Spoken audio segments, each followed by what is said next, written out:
Hello, good evening. Well, wet and windy certainly sums up today's weather as displayed here on our radar, and I'm afraid there's even more to come for central and eastern parts this evening, along with some rather squally gusts of wind. But it's an essentially dry night for most of us, apart from a couple of blustery showers along western coasts and some more general rain tending to hook back across Scotland. Going into tomorrow, we do so on a fairly bright note, some sunshine coming through. There we see the remnants of last night's rain, but I'm afraid that is a bit of a false start. Ever so soon, the cloud starts piling up in the southwest, and before the morning's out, we see rain creeping into that far southwestern tip, moving like so as the afternoon wears on across Wales, England and Northern Ireland. Really, with all this weather activity, temperatures are rather academic. Here's the summary.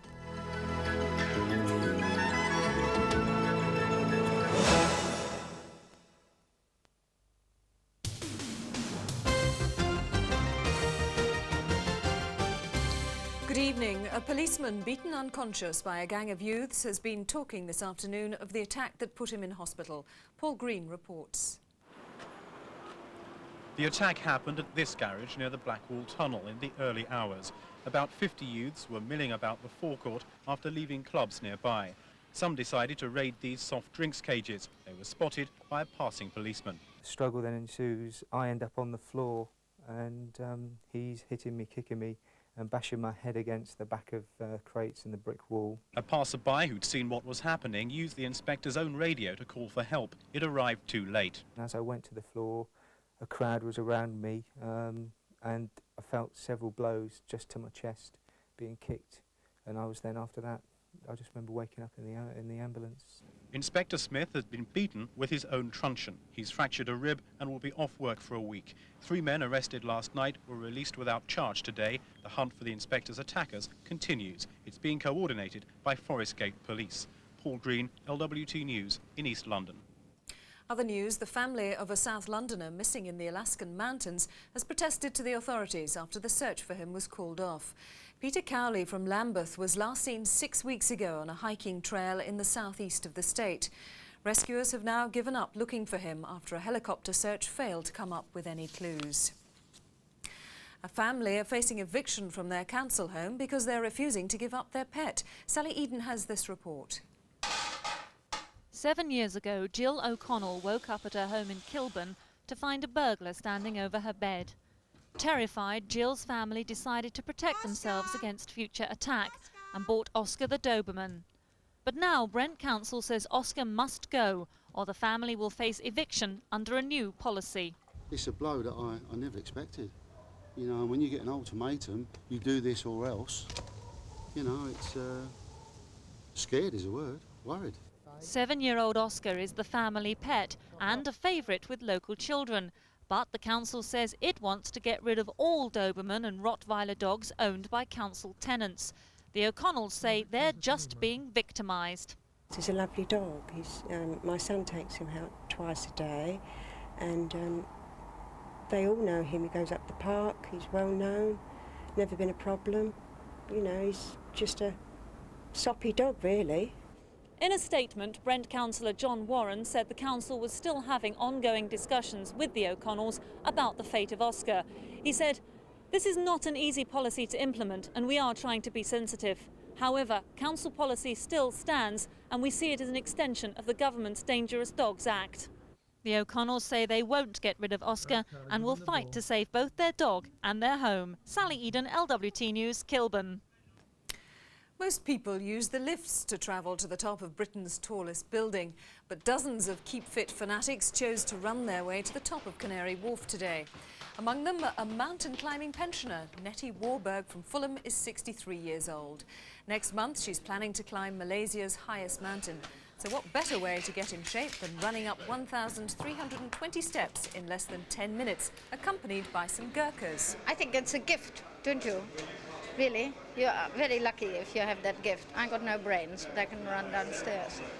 I'd rather have the brains. Now she's ready to tackle Mount Kinabalu to raise money for the Royal Marsden Hospital. But while they were going up, elsewhere in London, fundraisers were coming down. And as Ken Andrew reports, it's enough to take your breath away. 3, 2, 1, bungee! This is the latest high-rise in Docklands, and unlike many of the others, it seems to be quite popular. Bungee jumping involves leaping off a 150-foot high platform raised by a crane with just a rubber rope preventing you from getting wet. In terms of meaningful hobbies, it rates at a level with brass rubbing and train spotting, but it's a safe way of getting your kicks. Why? No one quite answered that, certainly not this unfortunate soul.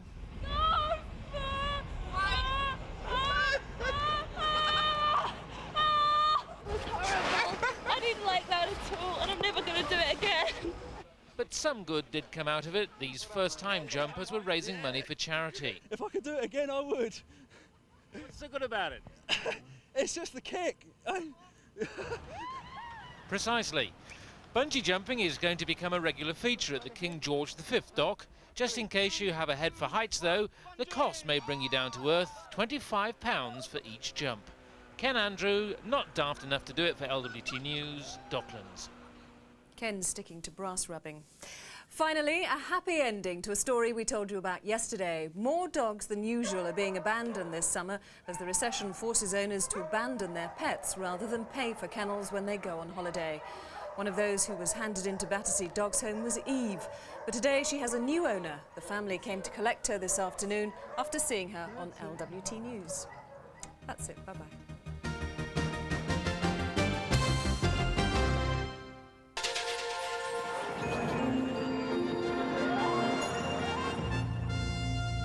Good afternoon. Any rain over the region this evening will clear away to the east, and that'll leave us with a dry night with clear spells. Minimum temperature as low as 9 Celsius, 48 Fahrenheit. After a sunny start tomorrow, cloud will spread from the west, but it should stay dry for much of the afternoon with just the chance of a shower in the evening. I'll leave you with a summary. Good afternoon.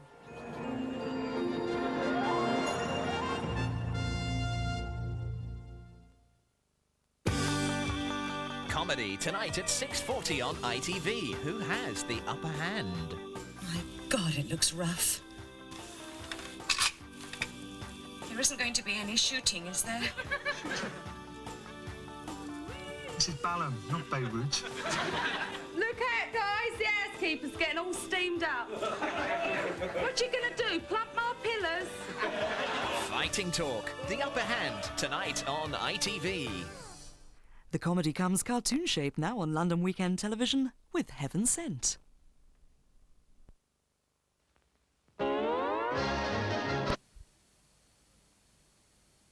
O'clock, it will have moved bodily eastwards, so clearing up in the West Country and most of Northern Ireland.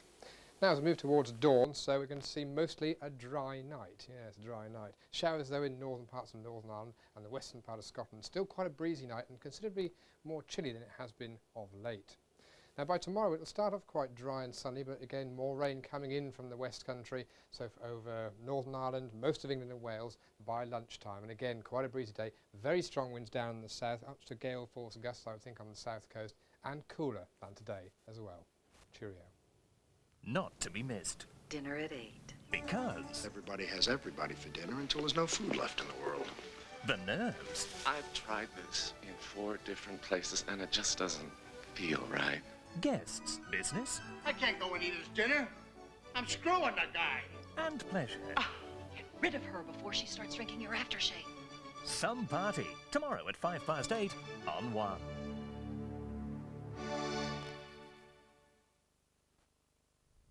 This is BBC One in the South East. From Newsroom South East, the news and sport this afternoon. First, the news. 15 people have been left homeless following a fire which destroyed a restaurant and a house in Essex. The high street in Malden was closed this morning and traffic diverted after the blaze in a tandoori restaurant and takeaway. Staff in living quarters above and a family living next door escaped unhurt. They've been given temporary accommodation by the District Council. More than 30 firefighters spent 2 hours putting out the blaze, which is thought to have started in a kitchen while the restaurant was shut. A search for a London man who's been missing for 6 weeks in the mountains of Alaska will recommence tomorrow after being called off owing to bad weather. 35-year-old Peter Cowley from Lambeth was last seen at the start of a hiking trail near Sitka in the southeast of the state. His father raised the alarm a week ago when letters and phone calls home stopped. A long-distance swimmer from Surrey has this afternoon equalled the world record for the greatest number of successful crossings of the English Channel by a woman. 28-year-old Alison Streeter from Nutfield landed in Dover after a 10.5-hour swim. It was her 19th successful effort. She hopes to make her 20th crossing in the next few days. Now, soccer, and Tottenham have scored their first goal in the Premier League. Gordon Dury netted for Spurs against Crystal Palace, only to see his effort cancelled out by Eddie McGoldrick. Eric Young put Palace ahead, but Steve Sedgley equalised for Tottenham in the 89th minute. Spurs skipper Neil Ruddock and the Eagles' Andy Thorne were both sent off. Chelsea came back from 2-0 down to draw 3-0 at Sheffield, to draw 3-all, at Sheffield Wednesday. Queen's Park Rangers go marching on. Goals from Les Ferdinand, Simon Barker and Dennis Bailey were enough to beat Sheffield United. At Selhurst Park, only 3,759 people turned up to watch Wimbledon play Coventry, the lowest attendance so far in the new Premier League. Now the results, starting with the FA Premier League. QPR 3, Sheffield United 2, Sheffield Wednesday 3, Chelsea 3, Tottenham 2, Crystal Palace 2, Wimbledon 1, Coventry 2. In the Barclays League Division 1, Bristol Rovers 2, Brentford 1, Grimsby 3, Watford 2, Luton 0, Bristol City 3, Millwall 3, Oxford 1, Southend 0, Peterborough 1, West Ham 0, Charlton 1. The second division, Brighton 2, Bolton 1, Fulham 2, Preston 1, Reading 1, Leyton Orient 1. And just one game in Division 3, Bury 1, Gillingham 0. Well, the Vauxhall Conference got underway today, the start of the long and winding road to league status. We went to see Slough begin their campaign. Slough narrowly missed being relegated from the conference last season, finishing third from bottom, Kettering third from top. But on today's performances, you'd have thought those positions should have been reversed. Slough dominating the first half, and their reward came 13 minutes in with a goal from Andy Sayer after Ian Hazel's shot had been well saved by goalie Paul Rees. Slough could have been 2 up, Alan Pluckrose going close before Steve Whitby headed down for Paul McKinnon to put the Rebels 2 up. Alan Pluckrose made it 3 in the second. Final score, Slough 3, Kettering 0. And the other conference results, Farnborough 6, Gateshead 1, Macclesfield 1, Wickham 1, Merthyr Tydfil 0, Dagenham 2, Welling 1, Telford 3, Woking 0, Stafford 3. Now cricket, and in the county championship, leaders Essex aren't playing today, but third-placed Kent are at Northants, where they struggled to only 196 in their first innings. Well, Andrew Radd of BBC Radio Northampton is at the game. Have Kent missed their chance of catching the leaders, Andrew? Well, not entirely, because Kent had just begun to claw their way back into this match when the weather closed in at lunchtime, and sadly there's been no play since then. Northamptonshire openers Alan Fordham and Nigel Felton put on 61 for the first wicket on a pitch still helping the seamers, but then Richard Ellison came up with a beauty to knock back Fordham's off stump. He made 21, and 3 overs later Alan Iggleston bowled Felton through the gate for 40. Ellison and Iggleston made life decidedly unpleasant for new batsmen Rod Bailey and Russell Warren towards the end of the morning session, but since then it's been rain all the way, and Northampton are still where they were at lunchtime, 85 for 2 from 32 overs. That's still 111 runs behind. Thank you, Andrew. Meanwhile, at Hove, Sussex are playing Middlesex. Middlesex declared on 445 for 7, and Sussex are on 187 for 3 in reply. But rain has stopped play there, and rain has stopped play at Bradford, where Surrey are 39 for 1, chasing Yorkshire's 341. Neil Sargent was out for a duck. Now, here's a result a group of Essex soccer fans have been waiting a long time for, 14 years to be precise. Romford Football Club played their last match in 1978, but they've now been reformed and played East Ham this afternoon in the Essex Senior League, and they won 3-1. Congratulations to them. We're back on Monday. See you then.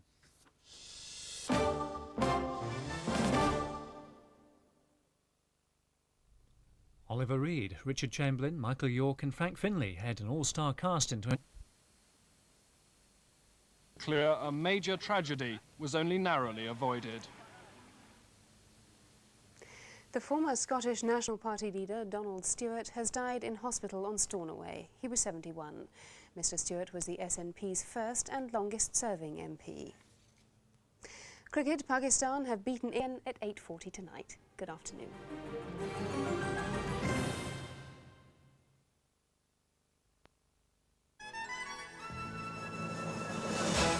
Hello there, well a very good evening to you. We've got some fairly strong winds down in the southwestern parts of the country, and that's pushing this cloud along fairly quickly. So I think overnight we're going to see a lot of rain working its way across many central and southern parts And those winds probably getting up to around gale force in some exposed places.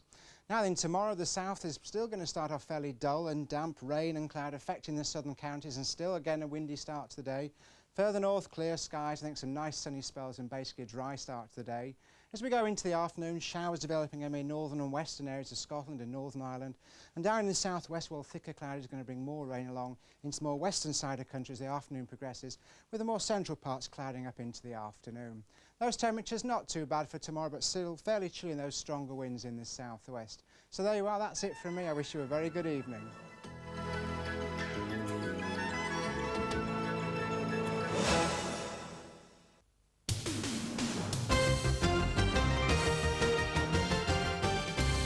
Good evening. LWT News has discovered that the 2 children found murdered in their North London home were on the council's at-risk register. An inquiry into their deaths was launched this afternoon. Stuart Maister has the details. Could the murder of 2 young children behind this door in Tottenham have been avoided? That was the question people here were asking today after they heard how 6-year-old Jason and 5-year-old Natalia Harry were strangled and suffocated to death. The children's 23-year-old mother, Sharon, walked into Stoke Newington police station to tell them what had happened. She's now being questioned by the police, who today said they had a report 2 weeks ago of screams coming from the house. An officer investigated, but did not see anything that justified taking the matter further. And Haringey Social Services said their child protection officers have been involved with the family for years. Today, they sent their sympathies, but neighbours feel more should have been done earlier. He's screaming and everything has been going on since last Wednesday. A couple of weeks ago. Yeah, and people have notified the police. And the screams, I go mad. And yesterday it was terrible. But it took about 20 minutes or half an hour, and then suddenly, it stopped.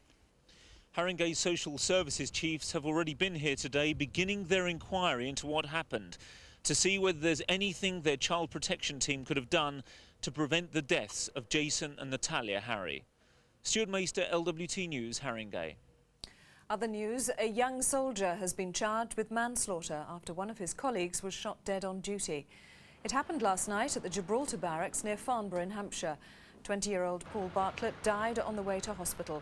A 17-year-old man will appear in court tomorrow.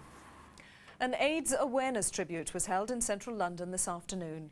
Flowers were brought to Trafalgar Square in memory of all those who've died or are still suffering from the effects of AIDS and HIV. That's our news. A very good night to you.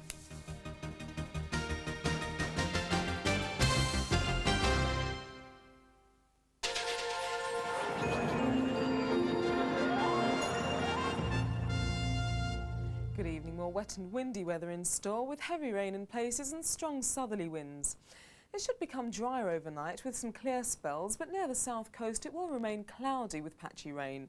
And after a bright start tomorrow, cloud will increase across the region, bringing rain to most places. Top temperature 22 Celsius, 72 Fahrenheit. I'll leave you with the summary. Good evening.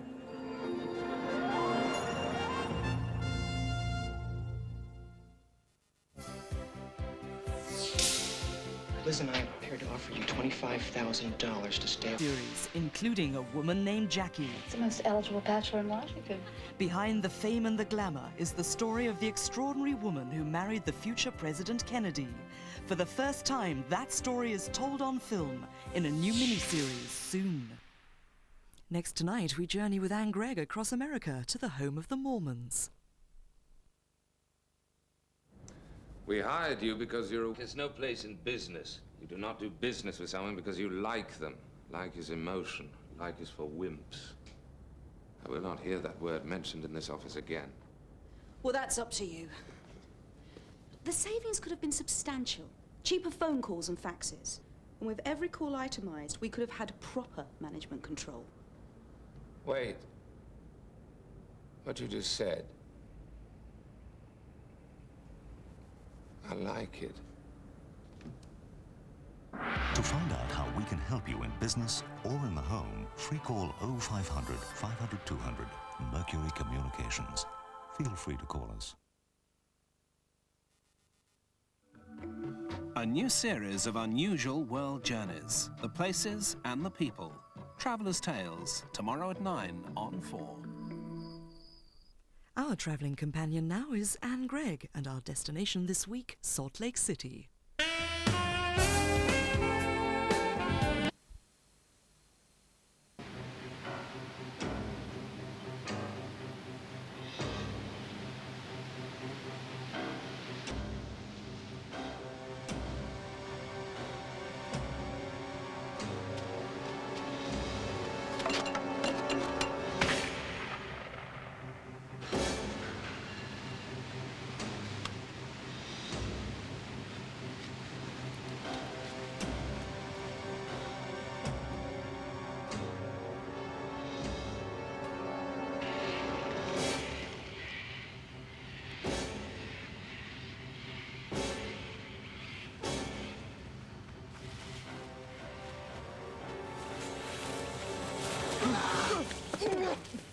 Man, what the hell are you doing?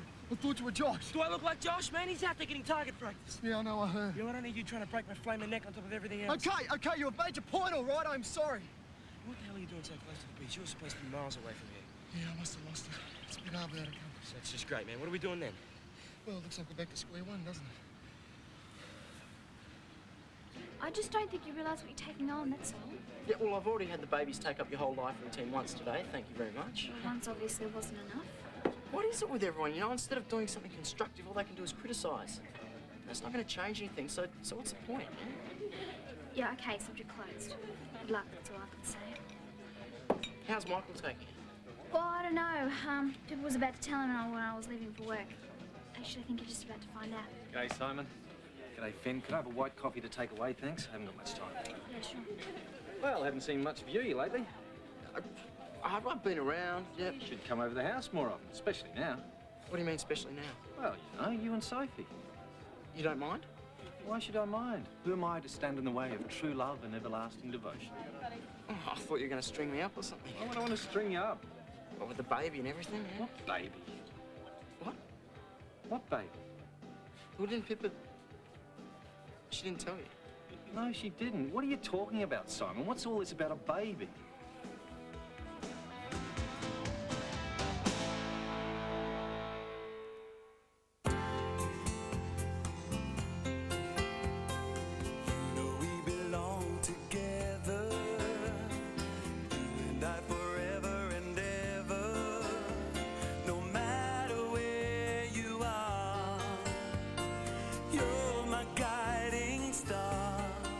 Thames News, a wife's plea to Saddam Hussein to help her husband, the bogus pounds flooding London, and the lowdown on the latest in male underwear. Join us shortly.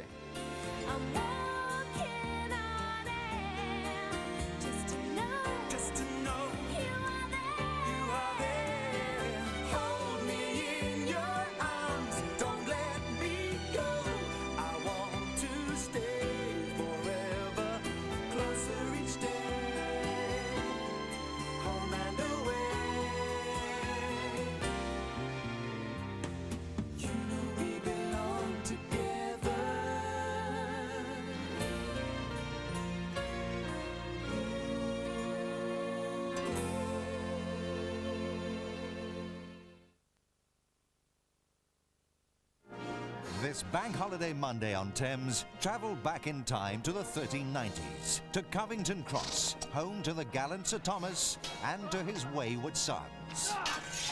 Not in the castle! Sorry, Father. Sorry, Father. And his equally headstrong daughter. You could have killed me. It's a time of heroes and black-hearted villains. Sharpen your blade for Covington Cross this Bank Holiday Monday at 6.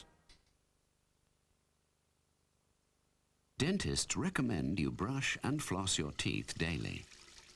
So Oral-B offer a powerful combination of dental care. The Oral-B Indicator toothbrush with the blue band that fades as the toothbrush wears out, so you know when to replace it. And Oral-B Dental Floss to keep your teeth and gums really clean. Total dental care from Oral-B, the way to healthier teeth and gums. There is a dry cat food that is unsurpassed in nutritional content. Free from artificial colors, and cats love it. New Whisker's Cocktail. New Whisker's cocktail has 4 kinds of meat and all the vitamins and minerals your cat needs. Cats instinctively know. Cats would buy Whiskers.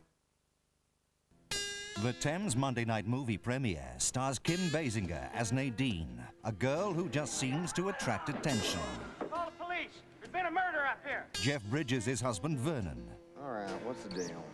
I'd just like you to run a little errand with me, that's all. And it's just the start of a classic caper to top Bonnie and Clyde as they dodge the bullets and try their hand at some home improvements. Don't worry, darling. I'm on a roll. Nadine tonight at 8:30 on Thames.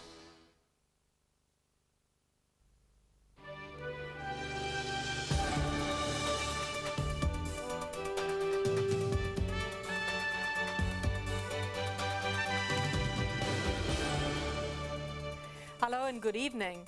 In Thames News tonight, wife sends a message to Saddam, "Free my husband, he's not a spy." 2 children murdered in their beds. Did social services get it wrong?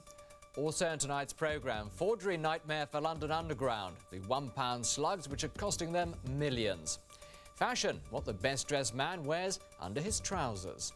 In sport, Manchester City make Terry Phelan the most expensive fullback in British football, and Supermac on his bid to unify the world featherweight title. The distraught wife of Londoner Paul Ryde has made an emotional plea to Saddam Hussein to free her husband from 7 years of hell in a Baghdad jail. With her baby son at her side, Julie Ryde told a news conference, "I don't want this little chap to go through life without his dad." Meanwhile, the mystery has deepened over just how Mr. Ryde strayed over the border from his office in Kuwait. David Strawn now reports. Braving the cameras to tell of her ordeal since her husband's disappearance and subsequent incarceration in Iraq, Julie Ryde said when she first heard the news she thought it was all a practical joke.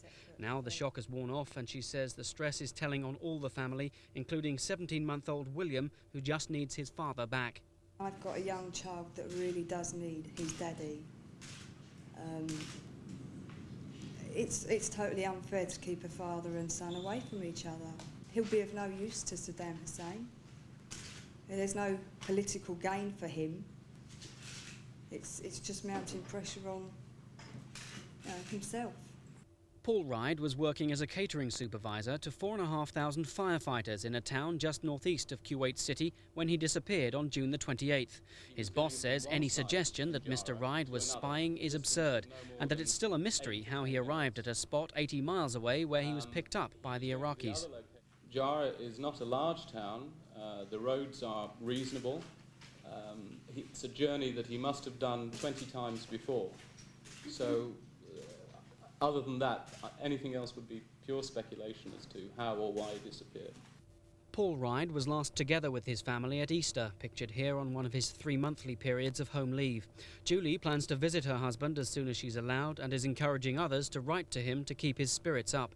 She's confident he won't serve his full 7-year sentence, but in the meanwhile had this message. We love him. As long as he knows that he's loved and being thought about. We won't let him sit there for 7 years. We'll try our best to get him out before that, or as quick as possible. And we'll see him soon with any luck. The Foreign Office said tonight it was still waiting for the explanation of events it had demanded from Iraqi officials last week. With UN sanctions already imposing the maximum pressure on Iraq, it was difficult to see what more could be done, although there'd be no let-up in that pressure while Mr. Ryde was still in captivity. The spokesman also stressed that any attempt to use him as a human shield would be as unsuccessful as the last time Iraq tried those tactics. This is David Strawn for Thames News. Haringey Council have launched an inquiry into the deaths of 2 young children found strangled in their beds. The brother and sister were on the council's register of children at risk. A social worker had been due to visit the family today. The murders were discovered after their mother walked into a police station. She has been undergoing medical assessment. Jane Ball reports. Haringey Council has launched a full inquiry into the circumstances surrounding the deaths of the 2 children. The 6-year-old boy and his 5-year-old sister were found strangled in their beds at their mother's flat in Tottenham after she walked into Stoke Newington police station on Saturday. It's emerged that the children were being brought up in an extended family and spent most of their time at their grandmother's home nearby. Haringey Social Services say the family was known to them for a number of years and a social worker had been allocated to the case. The children were put on Haringey's at-risk register on June the 11th this year, following what the council describes as a series of incidents which had led to concern about their safety.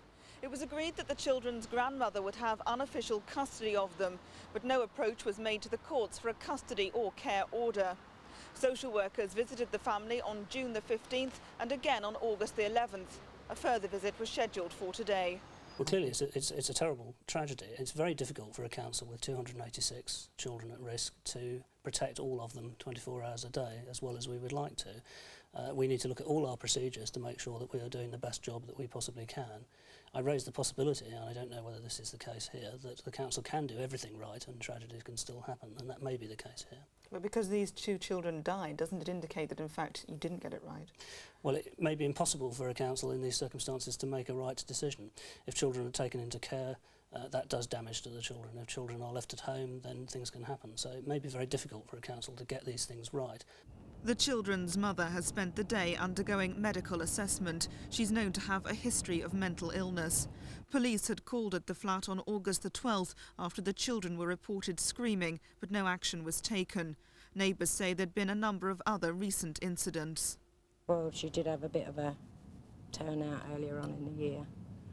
The mum, she smashed all the windows and the police had to smash their way in. Police say they'll question the children's mother in due course. This is Jane Ball for Thames News. As the Prime Minister and Chancellor wrestle in Downing Street over whether the pound should be devalued, somewhere in the back streets of London the process is already underway. Fake £1 coins made of lead are being minted by the thousand for use in vending machines. Worst hit is London Underground.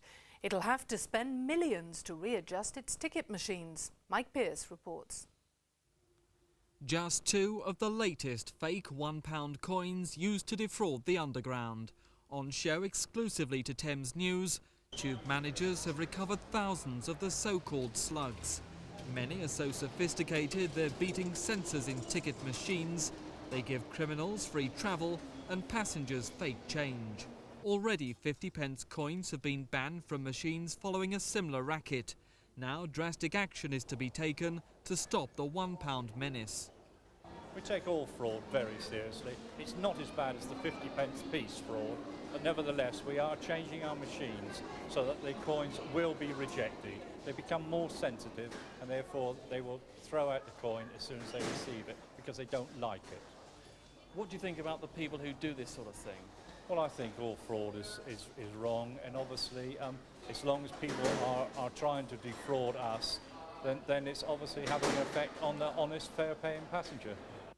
Tube managers say anyone who gets a fake will be given a legitimate pound coin.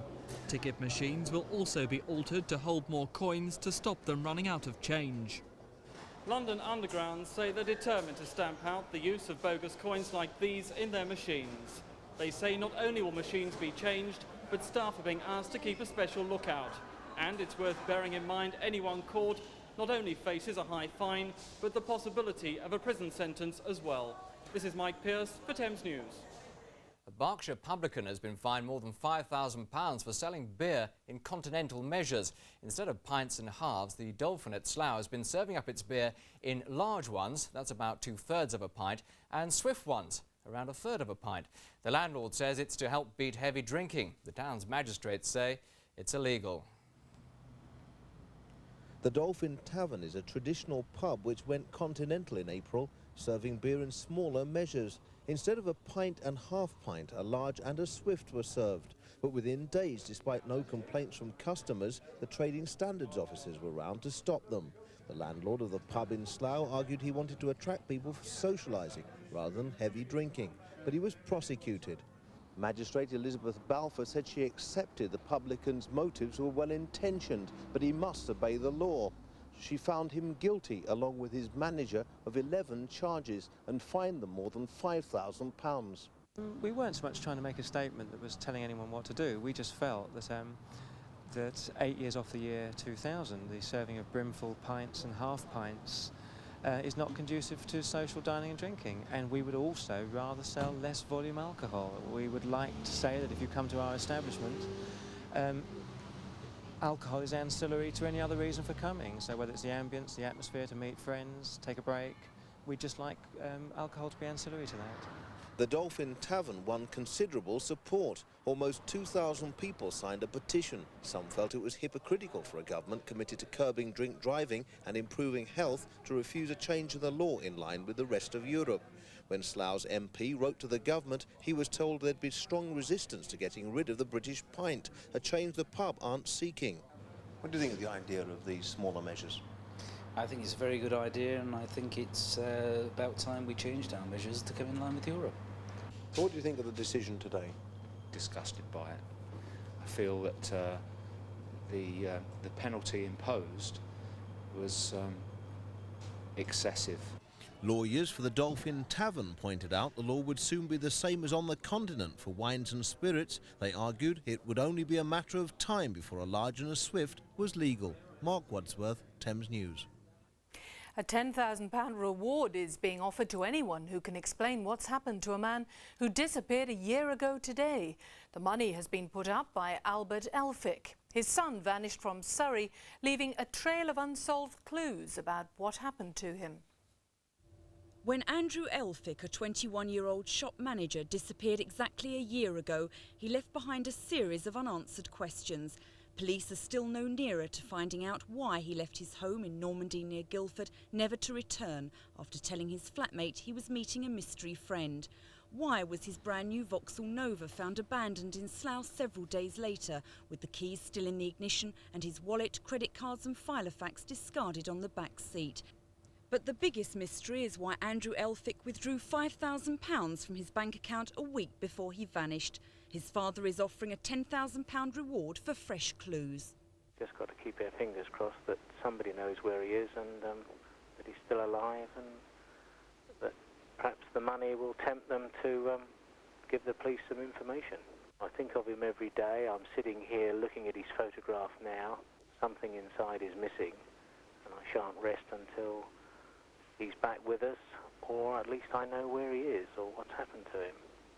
Last year, police searched for his body in a nearby lake. They also went to Holland. Originally, there were rumours that his disappearance could have been linked to drugs, but this has not been substantiated. Robert Elphick says his brother wasn't in trouble and had no reason to run away. It would look as if something awful's happened to Andrew, because he certainly wasn't the sort of person to disappear. He just wasn't that type of person to just walk away from things. He wouldn't do it to his family and friends. Surrey police have now closed the incident room, but the case remains open. Officers admit they're as baffled now as they were a year ago. Elka Tullett, Thames News. A fire which killed a 2-year-old girl at a block of flats in Essex is being treated as a tragic accident. It's thought toddler Cheryl Elston had been playing with a cigarette lighter before flames trapped her in her mother's flat at Halling Hill in Harlow. The flats were evacuated as fire crews tackled the blaze after neighbours raised the alarm. The child's body was found in the living room of the flat. A special squad set up to hunt phantom phone pests claimed its first success today when a man was jailed for making more than 100 threatening calls to his ex-lover. At Bow County Court, 32-year-old Paul Andrews from Forest Gate was jailed for 6 months.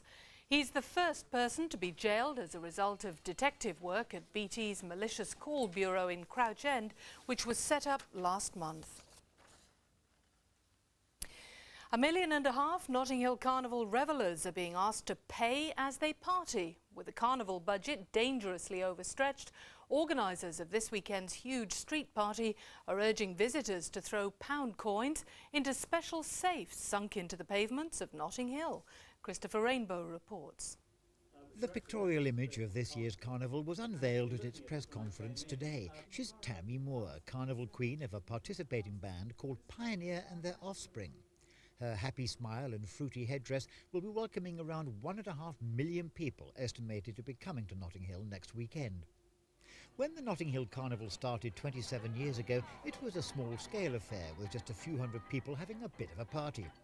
Over the years, though, it's become the biggest street festival in Europe, and indeed, say the organisers, after Rio de Janeiro's famous pre-Lenten carnival, it's the biggest in the world, with bands and dancers spending months preparing for it.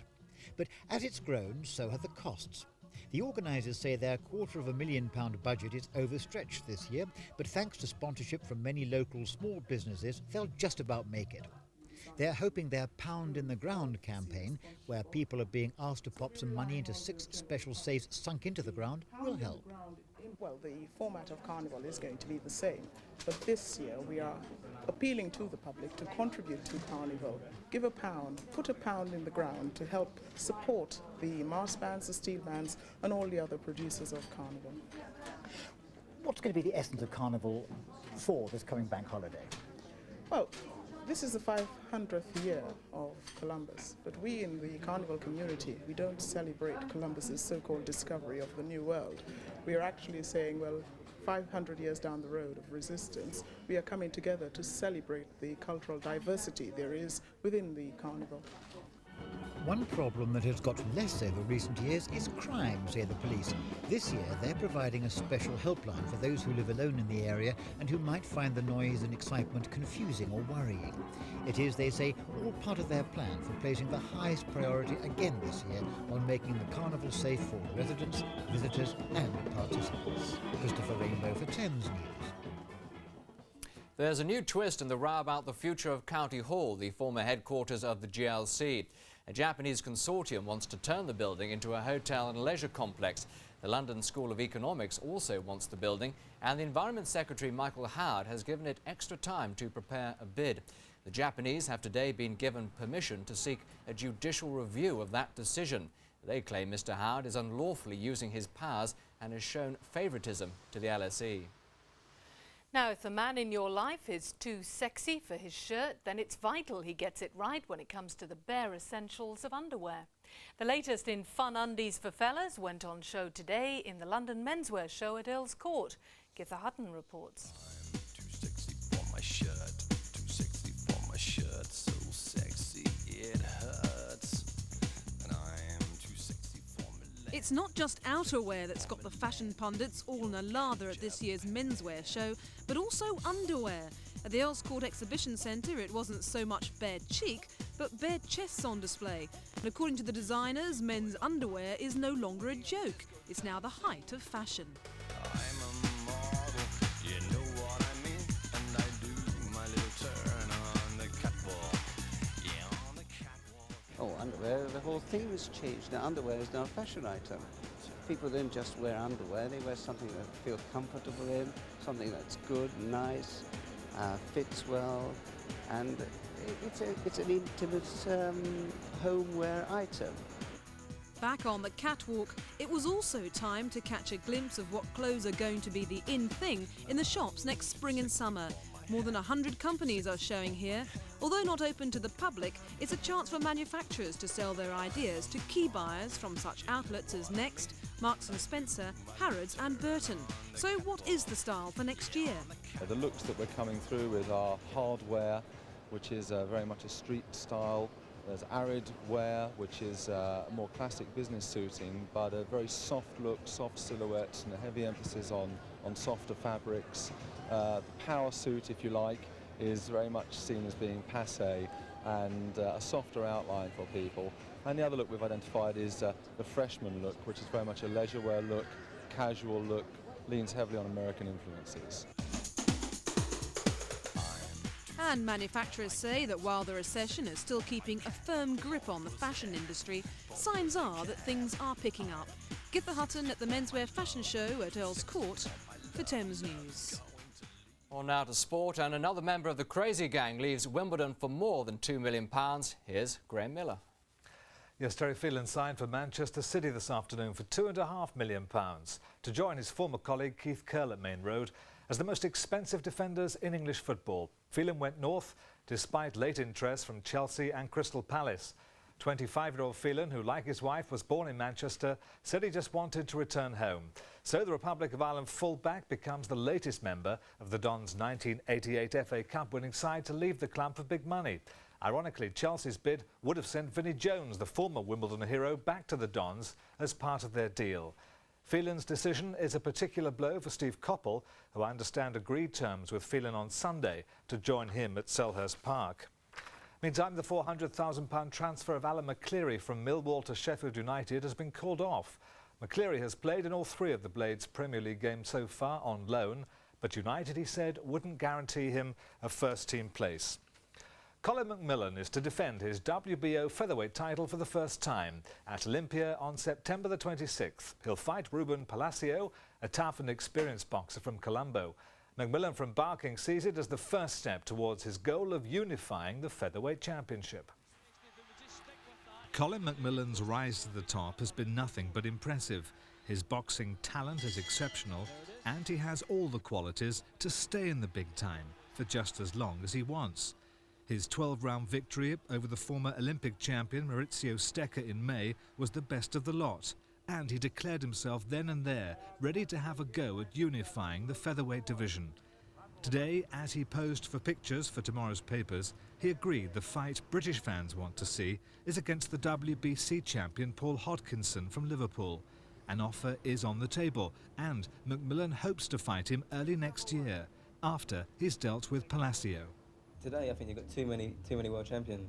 There are 4 different governing bodies, and I think the public are coming a little bit tired of having so many world champions. So, you know, I aim to unify it and prove I'm the best fighter in the world at featherweight. Including Paul Hodkinson, do you think we'll ever see that fight? Well, I hope so. I spoke to Paul 5 months ago, and he's very keen on the fight. I'm very keen on the fight, but hopefully, you know, we can get it on. I've always said it's hard to actually become a world champion, but it's even harder to actually maintain it. So I know that it's going to be tough. On to cricket, and title-chasing Kents were held up by the rain today at Northampton. Mark Benson's lunchtime declaration left Northants chasing 253 in 69 overs. And Northants, also in the race, were doing well at 108 for 1 when the weather closed in and the match abandoned. Kent are now 24 points behind the leaders Essex, having played 1 more game. Meanwhile, at Bradford, Surrey have scraped home with a 1-wicket win against Yorkshire. Kendrick and Boyling remained together at the end. And Middlesex's match at Hove was also abandoned as a draw because of the rain, with Sussex chasing 3-2-2 for victory. Middlesex take 5 points, Sussex 2. Now the national headlines from ITN. Hurricane Andrew slammed into Florida today with 160-mile-an-hour winds. 1 million people fled their homes and there's widespread damage. President Bush has declared Florida a disaster area. The tape of a telephone conversation allegedly involving the Princess of Wales has been dismissed by Buckingham Palace as not worth taking seriously. Transcripts from the tape were published in 2 of today's newspapers. On the currency markets, the pound has surged ahead and is now standing at nearly $2, but it remains near the bottom of the exchange rate mechanism against the German mark. And that's it for tonight. There's more Thames News after News at 10. Until then, from Liz, Graham and me, very good night. Good night.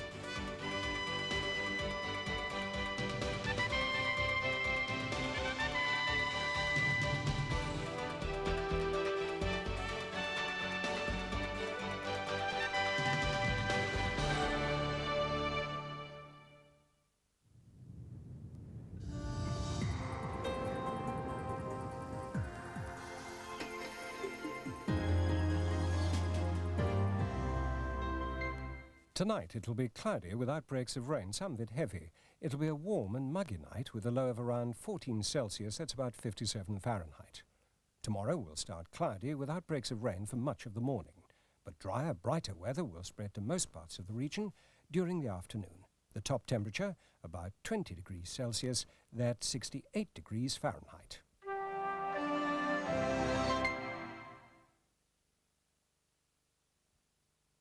One of the pleasures of travel, I think, is that you have an opportunity to peek into people's lives. A new series of Traveller's Tales chases the American dream along the yellow brick road. The stories of slavery and modern legends in Senegal, ancient traditions, images and customs in India, and begins in Malawi, Africa, on the way to Monkey Bay. Traveller's Tales, tonight at 9 on 4. With the latest on Florida's Hurricane Andrew and the rest of today's world events, Channel 4 News on 4 in 5 minutes. Spinning our way on Thames after the break, the Wheel of Fortune. Look at the state of Charlotte. Well, you were the one who sent me on the bubble work. Me? Try to drop on the Dragon River, then you'll get wet. I went on the galleon 5 shut times. up, OK, Ben. Mr Marcher, but I bet you didn't sit right at the back. Yes, I did, and I didn't hold on. Yeah, well, I went on a vampire ride after a double burger and chips. Yes, I did. Wow, weren't you frightened? It goes so fast. Listen, Charlotte, it takes more than a bat to scare me. Ah! Chessington, it beats the living daylights out of other days out. Only the best goes into our Dolmio frozen meals. The freshest egg pasta, extra lean beef, the chunkiest vegetables, the tastiest cheddar and parmesan, and our special Dolmio sauce with its unique blend of herbs and spices. For the finest lasagna and the tastiest cannelloni. Dolmio frozen meals. Only the best will do. After Sue's firm hold aerosol ran out, Sam's pump and spray sprayed and sprayed and sprayed. Fidel Sassoon pump and spray can last twice as long as a can. New Glade Plug-in's air freshener. Plug it in, plug it in. It keeps on fragrancing your room without you even knowing it's there. Plug it in, plug it in. New Glade Plug-ins freshens for 30 days by gently warming this refill cartridge. Try Glade Plug-ins. Plug it in. We know you're out there, boy! Come and get me! Why, he could be anywhere, Sheriff. Flush him out. Kellogg's Crunchy Nut Cornflakes encrusted with honey, nuts and brown sugar.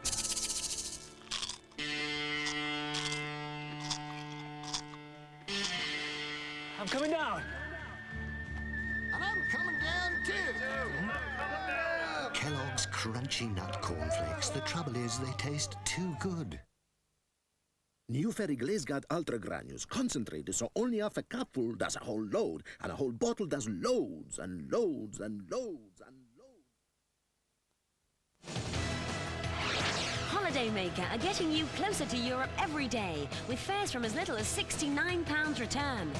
See your travel agent or ring 081 664 1234. Holidaymaker. Scheduled for Europe, scheduled for you.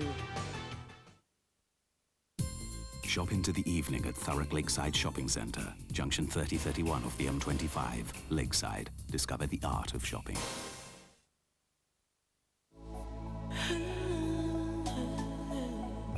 Discover the light, fresh sensation of Bounty ice cream snack. Coconut, ice cream, chocolate. Try a little taste. Bounty ice cream snack, the taste of paradise. When two women offered to wash my hair, I thought they're only after one thing. They were. My dandruff microbes, the irritating little blighters that cause the flakes. That's why they're washing half my head with this and half with Head and Shoulders, to demonstrate how it gets rid of the dandruff by neutralizing those troublesome microbes. On the ordinary medicated side, still dandruff. How irritating. But on the Head and Shoulders side, no dandruff. And the hair's rampant. Head and Shoulders doesn't half-shift dandruff. My name is Shell, Brian Shell. I'm Mr. Charlton's immediate superior with the Inland Revenue. Charlie makes a bid for freedom in the Darling Buds of May this Wednesday. There's a girl in it somewhere, isn't there? Yes. And plans for a double wedding get underway. I'm not having no wedding on the cheap. It's going to be nothing but the very best for you two. Yes! Pop saves the day. Get on, Pop! In the Darling Buds of May. This Wednesday at 8 on Thames. A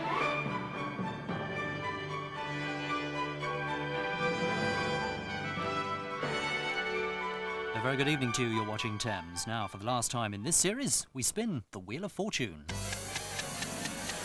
Wheel of Fortune! Fences stands between the city and the destructive tidal wave a hurricane would cause. The big problem is dumping of water in the city because we're like a saucer. When the water comes into the city, we have to pump it out of the city. And if a lot of it is dumped in, we get flooding. No one's sure exactly where the hurricane will hit, but many Louisiana residents have seen what happened to Florida and are getting out while they still have the chance. Martin Sixsmith, BBC News, Washington. And that's all so far. There'll be more news at 9 from Andrew and from me. Good evening.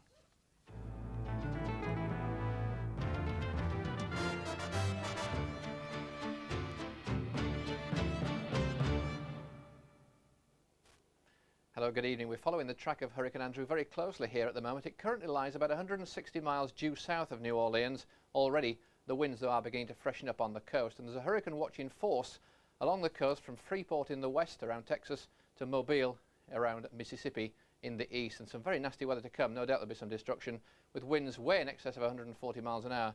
They are the mean wind speeds with gusts about 165 miles an hour. We'll keep you informed over the next 24 hours, but certainly it will be very noteworthy indeed. Now, of course, the weather in this country is fairly quiet in comparison at the moment. There are some showers around western Scotland and Northern Ireland, 1 or 2 light showers coming through the Bristol Channel as well. Elsewhere, though, it's a fine end to the day, plenty of sunshine. But then later on tonight, we're going to find some thicker cloud and drizzle running along the south coast of England, and also a band of wet weather returning to Northern Ireland, Wales and southwestern England before the morning. 1 or 2 showers keeping going up in the far northwest, and temperatures lowest in the northeast of Scotland, probably about 9 degrees there, but a rather breezy night everywhere. Down in the south, nearer to 12 to 14 degrees. Not as cold as it was last night, not as warm as it was last night, I should say, when it was very humid indeed. Some places not below 16 or 17. Well, tomorrow's chart dominated by this run of very strong southwesterly winds right the way across the country. 1 band of rain going through about the middle of the day, another one to come, and we can follow that one by looking at the low pressure developing out to the west of Ireland by early tomorrow afternoon. That's going to develop and run northeastwards fairly smartly up across northern parts of the country later on tomorrow, so a fairly wet spell of weather to come tomorrow evening into tomorrow night. But the one coming on in front of it will also bring some fairly wet weather. It'll be a wet start over Northern Ireland, Wales and southwest England, that band of rain moving right the way through the country towards the middle part of the day. I think over Scotland it may well remain as a mix of sunshine and showers, and gradually brighter weather spreading in from the west during the course of the afternoon, at least temporarily before the next band of rain reaches Western Ireland by about this time tomorrow. I think it'll stay fairly cloudy tomorrow once that band of rain's cleared away into the North Sea, and still be 1 or 2 showers left around.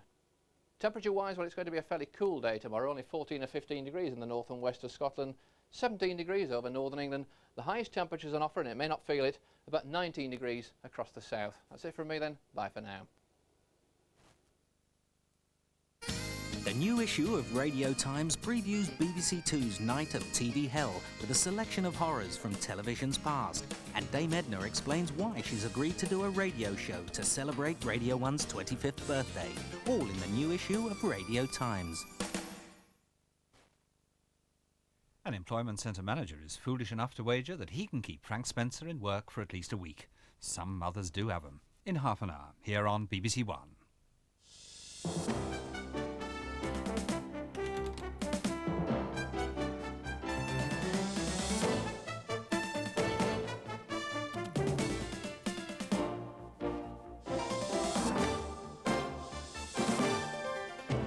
Good evening and welcome to a special edition of Newsroom South East.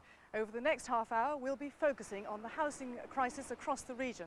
That's something the people on this estate in Guildford know all about. 7 houses in this street alone are up for sale. One's been on the market for more than 3 years.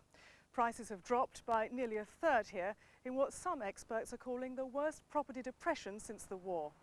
Later in Newsroom South East, we'll be talking to the householders struggling in vain to sell their homes. And with the threat of interest rates going up, we ask what are the chances of a recovery. But first, with the rest of the day's news, it's back to the studio and Sharon. Good evening. A report into a council-run home has revealed how young handicapped people were abused and neglected. Hackney Council has accepted its findings and sacked a member of staff. 4 more have been suspended. Fiona Wurge reports. Debbie Brown is severely mentally handicapped. At 31, she's spent her life in hospitals and hostels. For the last 7, she's been at Lauriston Road, a residential hostel in Hackney. It was only after she'd been there for several years that her mother Grace found cause for suspicion. I went to see her, and Debbie's got a habit of biting her knuckles. So I said, why'd you keep biting your knuckles, Debbie? And then she said the member of staff hit me with that big stick there. When I pulled the sleeve out, there was all bruises. Claims of abuse head a series of allegations about Lauriston House. The local government ombudsman criticised Hackney Council over one complaint. Partly as a result, the authority set up its own inquiry. 1 worker was sacked and 4 suspended, all accused of gross misconduct during the investigation. The council report talks of dirt, neglect, lack of staff and lack of care for residents.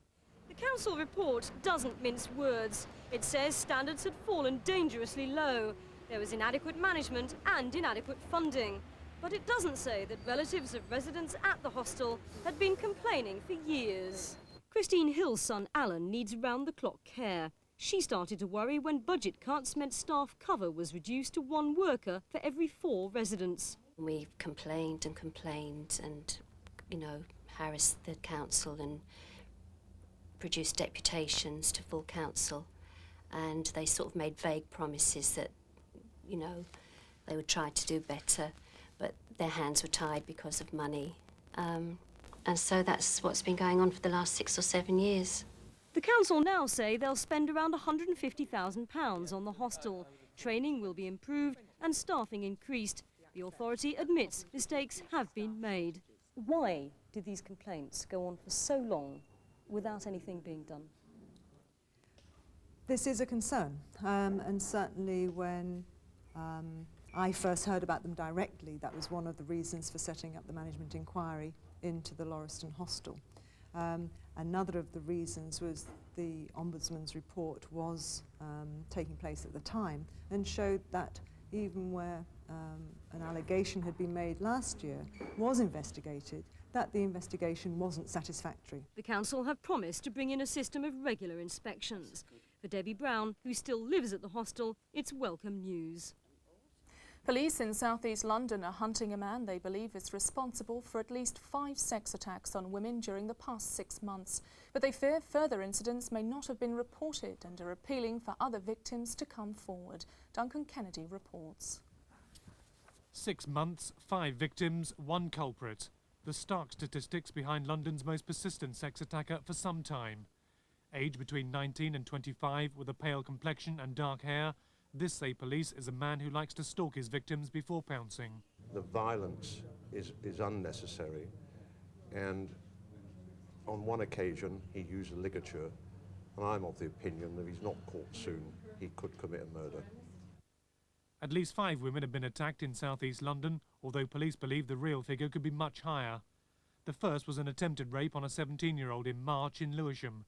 The second on a 19-year-old in the same month in Eltham. In May, he raped a 45-year-old woman in Bromley. 10 days later, he raped a 23-year-old mother out walking her child in Eltham. And last month, he struck again in Lewisham, this time attacking a 21-year-old.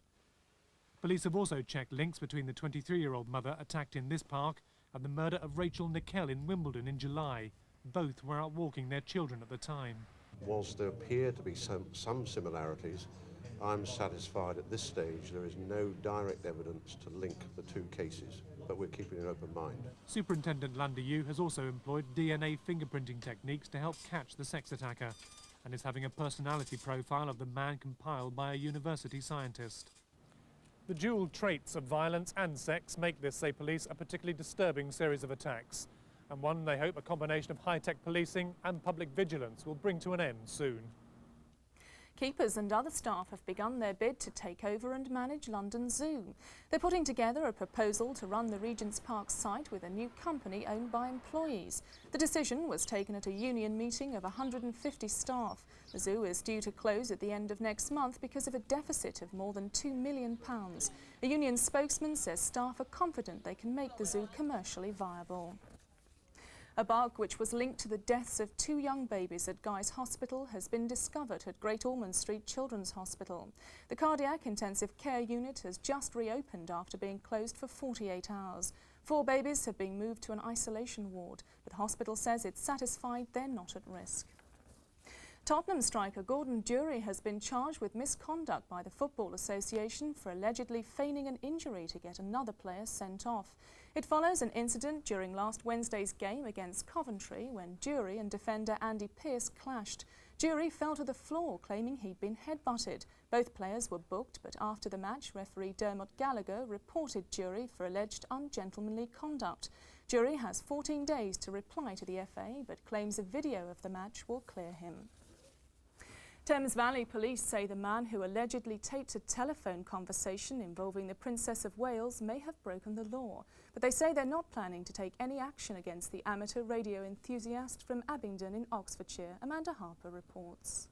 These two radio masts are the only clue to Cyril Reenan's hobby. At his home in a quiet residential area of Abingdon in Oxfordshire, the curtains remain tightly drawn, the front door unanswered. Telephone calls are met with a brief reply, wrong number. The former bank manager is alleged to have recorded an intimate telephone conversation between the princess and a man. His neighbours have been shocked by news of his involvement. I know him as just a nice, friendly neighbour. I didn't know he was earwigging into people's conversations for a hobby. It seems a rather unpleasant hobby. Well, it's absolutely outrageous. I think all these things should be taken away from him so that he can't use them anymore. The Sun newspaper, which has a copy of the tape, says Mr. Reenan stumbled on the princess's conversation while he was combing the airwaves with a radio scanner like this. The 23-minute tape is said to date back to New Year's Eve 1989. I won't be around from 9:30 to 11. You won't be? No. From 9:30? Yeah. Why not? I'm going swimming with Fergie. The story has produced fierce interest among the tabloid press. The Sun today denied the tape was a hoax. Well, we are convinced that it's not a hoax, and we've satisfied ourselves who the parties are on the tape. If I can just add that really this was 2.5 years ago, and that tape then was regarded, when we knew of its validity and authenticity, was regarded really as something that could cause major damage. Thames Valley Police said that under the Wireless and Telegraphy Act it was illegal to eavesdrop on mobile phones and condemned the action. I think there are those that are the genuine sort of radio ham come nosy person who just likes to eavesdrop on conversations. And as I say, there's the more sinister element, which involves people who are using it to thwart, to capture, if they're up to criminal activities. Buckingham Palace has refused to comment further on the tape, which is dismissed as inconclusive. Meanwhile, the argument looks set to continue about whether or not the recording is genuine. And that's it for now. We return to Louise in Guildford. Welcome back. We're here live at Merrow in Guildford, where this estate has suffered as badly as any in the current housing slump. This close has the full set of problems. Some houses have been on the market for years at a time and prices have dropped by nearly a third. Of course, it's a story familiar to thousands of homeowners right across the region. In a moment, I'll be talking to a resident, to a property expert and to a politician. But first, Brian Milligan reports on the problems facing the residents of Fitzjohn Close. In the heart of prosperous commuter country and just 30 miles from London, Guildford is, in estate agent speak, highly desirable. The completion of the M25 boosted that desirability further, but also helped to push prices too far. In 1988, houses in roads like Fitzjohn Close looked like the sort of investment you couldn't go wrong with. Popular amongst young couples with children, purchasers believed their homes would always be easy to sell. But 4 years on, this street has learnt otherwise, like thousands of similar streets across the southeast. Of the 46 houses in Fitzjohn Close, 7 are currently up for sale. Prices have fallen by up to 30%. Number 10, for instance, was bought 3 years ago for £68,500. Now it's £12,000 cheaper, but even that's unlikely to be the final selling price. Along the Close, it's a familiar story. At number 19, with 3 bedrooms, retired policewoman Bridget Peck has not only cut her price, she's also been the victim of a housing chain that broke. Officially, she sold the house a year ago, but that fell through, leaving her emotionally shattered and her new cottage a distant dream. How stressful did you find that particular period? Very, very, very stressful. It's more stressful than divorce, separation, anything like that. It really is very, very, very stressful. But nowhere in Fitzjohn Close is the stress as bad as at number 22. When Ray Jones draws back her curtains, it's in a bedroom which is shared by her, her husband and their 2 young children. For 3 years they've been trying for a larger place, but can't sell this one. I'd like my privacy. I would love a room of my own, basically, and I think the children would as well. I have actually visualised us now here for Christmas, whereas I would have loved a house for Christmas, you know, sort of be able to put Christmas tree up and that, so that I could have a place. But actually no, not for another 6 months to another year. Estate agents here insist the only answer is lower prices and more pain for those selling. I think it's a matter of education and educating the clients that their prices probably need still to come down in certain respects. We have had a lot of success on the estate where clients have listened to us about the asking price of their house. And in general terms, people still aren't bringing their prices down enough. Correct. I mean, it is very difficult sometimes to say to a client, you were worth 100,000 in the boom, you're now worth 75,000. Come on, let's get moving and sell your house. But at houses like number 12, that message cuts little ice. Here, Cherie Sheraton and her boyfriend would dearly like to reduce the price, but can't afford to. Already they've effectively lost their deposit of £9,000. A further cut and they'd have negative equity with a mortgage worth more than the property. That's something we have thought about, but we would like to cover the cost of our mortgage. And that's one of the reasons we've stayed at the price that we have at the moment. But has the estate agent advised you to revise it downwards? Yes, he has recommended that we reduce the price because there's so much competition in the area.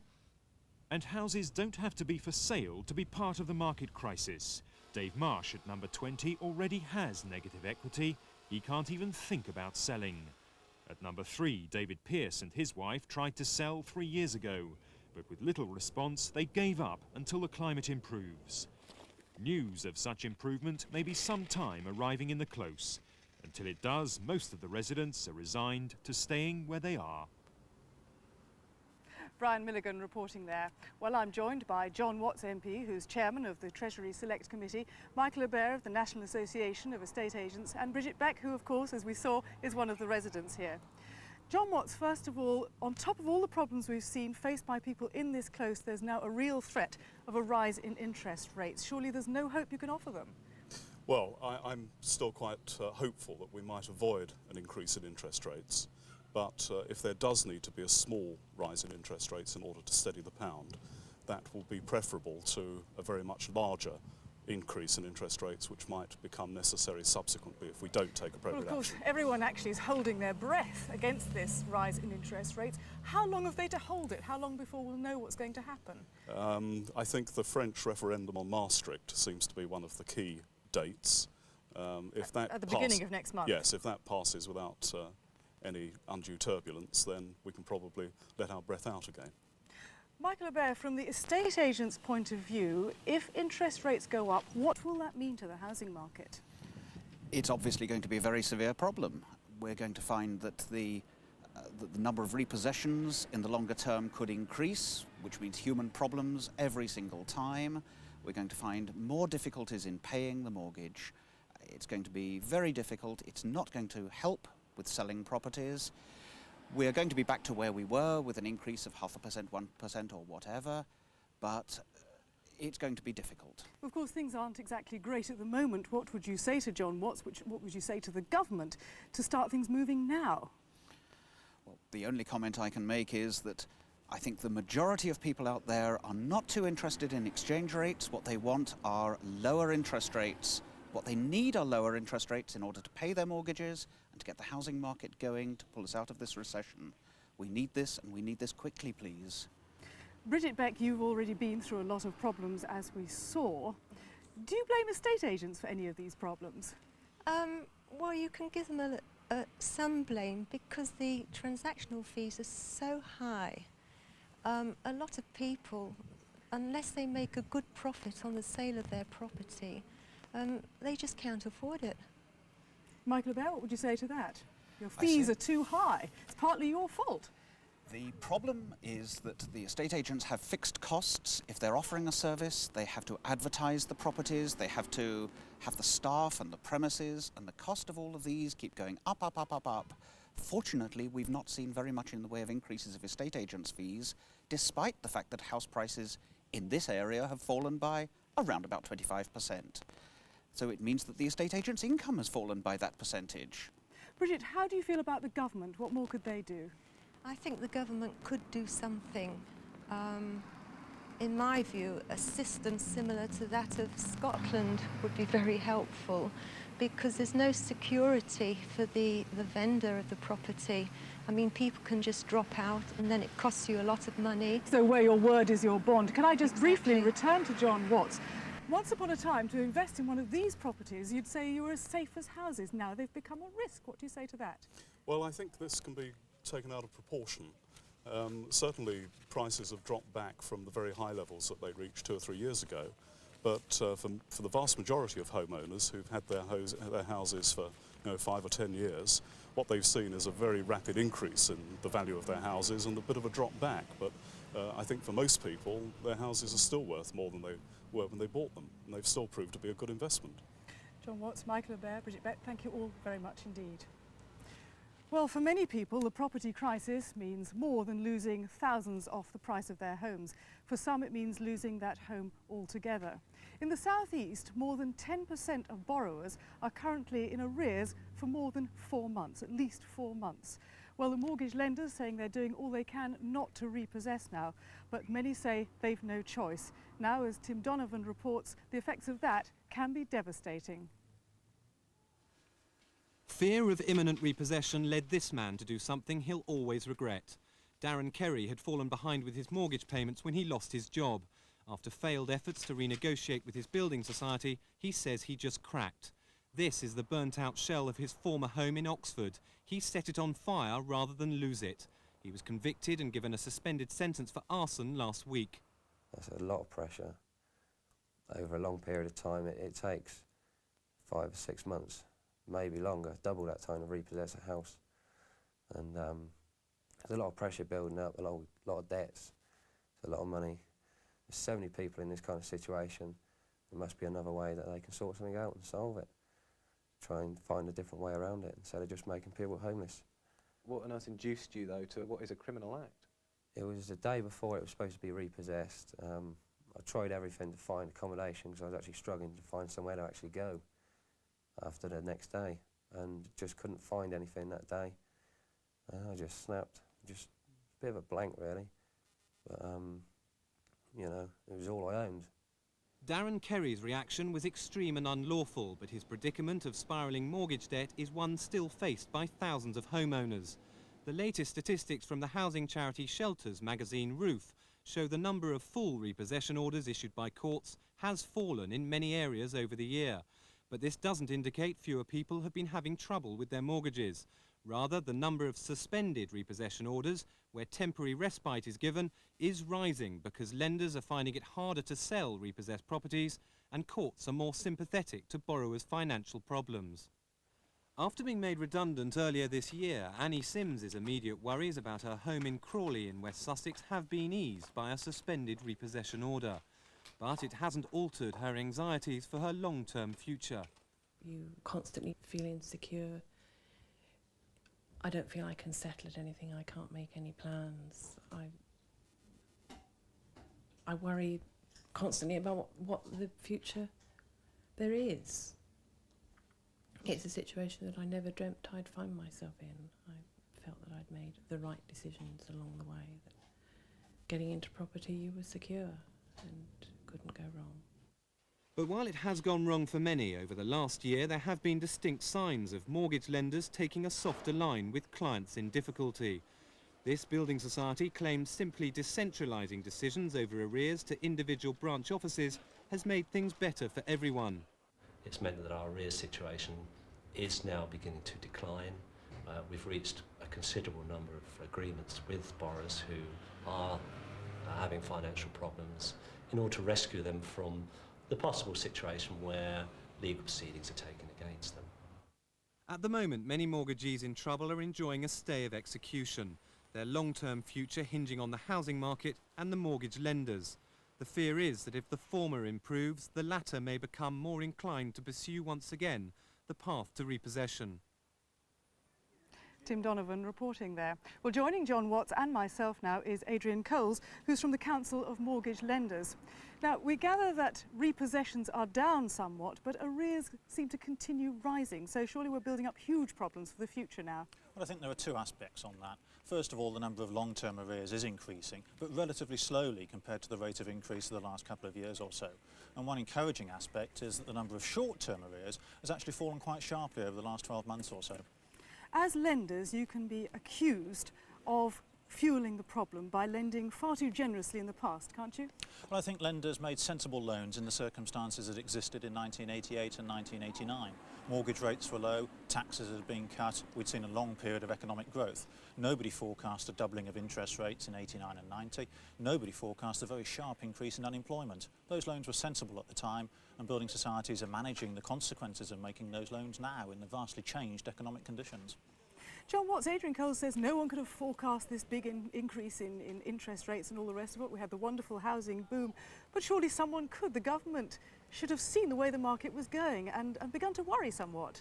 Well, I think there were some worries about the very rapid rise in house prices towards the end of the 1980s, and I do believe that there was some improvident lending. But that really is history. What is important now is the way in which mortgage lenders help their borrowers to manage their way through these fairly difficult times.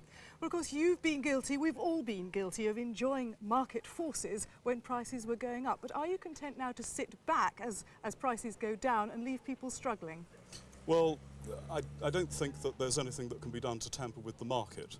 And I think that the best medicine, both for the housing market and the best help for the borrowers, is when we can get sustainable lower interest rates. And that is one of the central aims of the government's policy. At the moment, it seems to be a fairly faint hope. Adrian Coles, what would you say to the government at the moment? I think one useful scheme that could be introduced would be to put low-income owner-occupiers in exactly the same circumstances as low-income tenants.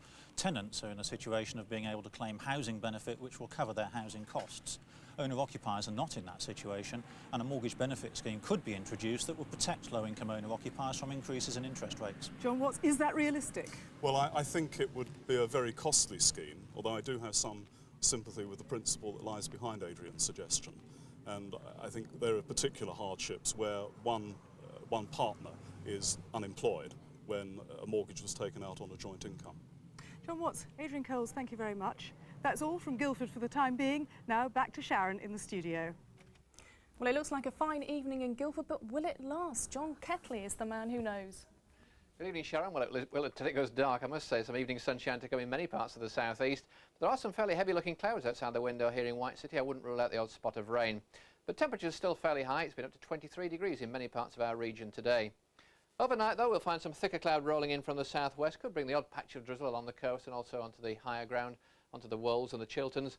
The temperature's not falling all that low tonight, around about 13 degrees, 15 degrees in the centre of London. Tomorrow, not too much brightness around first thing in the morning, I must say. Some thicker cloud continue to spread across the region during the first half of the morning. Outbreaks of showery rain pushing it across as well. Some fairly sharp bursts, I would think, driven on by a fairly brisk southwesterly wind. During the afternoon, it should brighten up once again, eventually. And then, although I think it will stay rather cloudy, showers very few and far between. Temperatures tomorrow very depressed, really. 20 degrees in London, around about 18 and 19 degrees elsewhere. That really is very disappointing indeed. Fairly mixed bag for the end of the week as well, that low pressure dominating the scene, so we're going to find more showers or longer spells of rain. That's it from me. Thank you, John. Now the national and international headlines from the BBC. The search has begun for a replacement for Lord Carrington, who's announced he's standing down as the European Community's mediator in the Yugoslav conflict. The announcement came as the Prime Minister and UN Secretary General Dr. Boutros Ghali met to discuss tomorrow's peace conference in London, in which they'll try to halt the fighting and end the so-called ethnic cleansing. The pound and shares prices have both slumped, renewing fears that the government may be forced to raise interest rates. On the stock market, the 100 share index ended the day at its lowest level for 18 months. And the Iraqis have said they'll resist any attempt to impose an air exclusion zone in the south of the country. An Allied plan to patrol the zone to protect Shia Muslims has been delayed because of fears in Saudi Arabia that Iraq could be petitioned. And that's it from me in the studio. Now back for a final word to Louise. Thanks, and that's just about all we have time for from Fitzjohn Close here at Merrow in Guildford, where people are still hoping there'll be an improvement in the economy to boost the housing market. They're worried, of course, about their jobs as well. That's another reason why people don't move. That's why we're going to Harlow tomorrow in Essex to discuss the jobs crisis. But from Guildford, good night.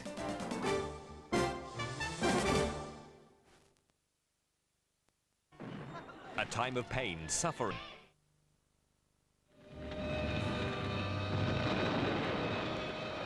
more to see at the Imperial War Museum than you could ever imagine. Why not take a look?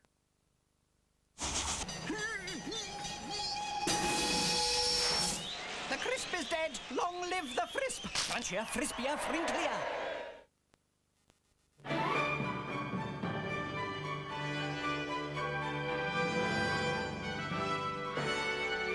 There's comedy here on Thames in half an hour when Shelley plays nursemaid to Ted. Before that, this Tuesday night, we're off to Sun Hill to join the bill.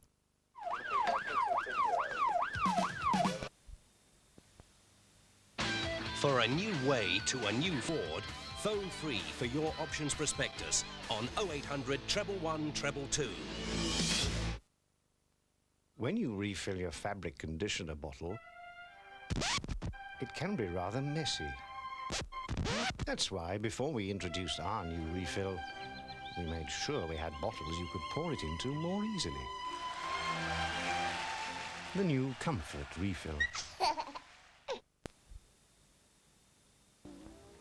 A report into a local authority home for the handicapped has revealed how youngsters were abused and neglected by staff.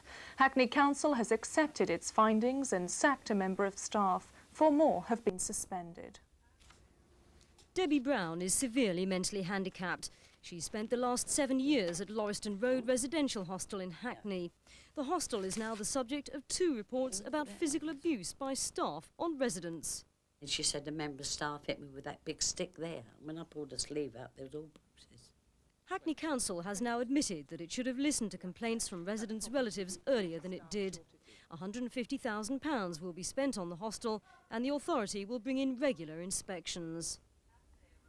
A bug linked to the deaths of 2 babies at Guy's Hospital in London has been discovered at Great Ormond Street Children's Hospital. The cardiac intensive care unit at Great Ormond Street has just reopened after being closed for 48 hours. 4 babies have been moved to an isolation ward, but the hospital says it's satisfied there's no further risk. Police are looking for a man responsible for at least 5 sex attacks on women in southeast London this year. But they say more attacks may have gone unreported and are appealing for other victims to come forward. It's in public places like this path in Eltham the multiple rapist has struck. Aged between 19 and 25 with a pale complexion, police say his attacks are usually carried out with a knife. On one occasion he used a ligature, and I'm of the opinion that if he's not caught soon, he could commit a murder. Police say there are similarities between one of his attacks in Eltham and the murder of Rachel Nickel in Wimbledon last month, both of whom were out with their children, but not enough, they say, to make a firm link. And that's it. Now look at the weather with John Ketley. Good evening. Winds already up to storm force now on the southeastern coast of Louisiana, and there is a hurricane watch in force from Freeport in Texas in the west to Mobile in Alabama in the east. New Orleans bearing the brunt of it, I would think, in the next 24 hours. It's currently 150 miles south of New Orleans, with gusts up to 165 miles an hour likely during Wednesday. Some devastating weather to come in that part of the world. Of course, we'll keep you informed. We're much more benign at the moment, this area of low pressure up to the north of Scotland, bringing in some fairly blustery winds. This band of rain coming across during the middle part of tomorrow. Another band of rain coming in for tomorrow night. This wet and windy spell continuing right the way through the rest of this week. At the moment, we've got some showers over western Scotland. It's a very drizzly and damp evening down there in the Channel Islands as well, and in fact we're going to see more drizzly rain turning up along the Channel coast as the night goes along. Towards the end of the night we'll find some more wet and windy weather returning to Northern Ireland through much of Wales and southwest England as well, but temperatures generally tonight staying in double figures. Quite a breezy night still, perhaps just dipping below 10 over there in eastern Scotland where you shelter from the wind, but that wind certainly will continue for the next few days. In fact, tomorrow it will start to strengthen once again, especially as we go through towards the end of the afternoon and through the evening. You can see these wind arrows gathering steam. Could be up to gale force around the headlands tomorrow night. To begin the day, though, some brightness to begin with then on the eastern side of Scotland, northeast England, but a band of rain moving swiftly across the country during the morning and into the early part of the afternoon. Probably over Scotland, parts of northern England too. It'll be a mixture of sunshine and showers with a spell of cloud and outbreaks of rain further south across England.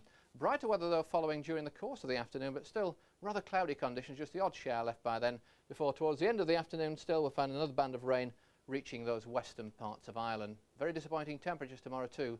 Only 15 degrees in western Scotland, the wind blowing everywhere. 19 degrees at best, I would think, down in the south. A lot of isobars across the chart during Thursday, a wriggling weather front as well. Maybe some brightness to begin with in the extreme southeast, but a sandwich of rain with brighter showery weather very slowly spreading southwards as the week goes along. The John Bull business on BBC Two now looks at fear and greed in the City of London and examines the reluctance of financiers to fund British industry. A routine flight runs into problems over Holby. We appear to have a flap problem. Actually, when I get an evening off, you're busy. I reckon we'll be touching down at 174 knots. Trish, I love you. With the speed we'll be approaching and the state of your runway, we reckon it's a bit short. Why not whiskey? Yeah, that sounds about right. We'll be coming in at quite a rate. What's quite a rate? Casualty, tomorrow at 8 on BBC One. A Second World War escape story for our movie later tonight in an hour and a half, with a group of German POWs incarcerated in a castle in Scotland in the Mackenzie Break.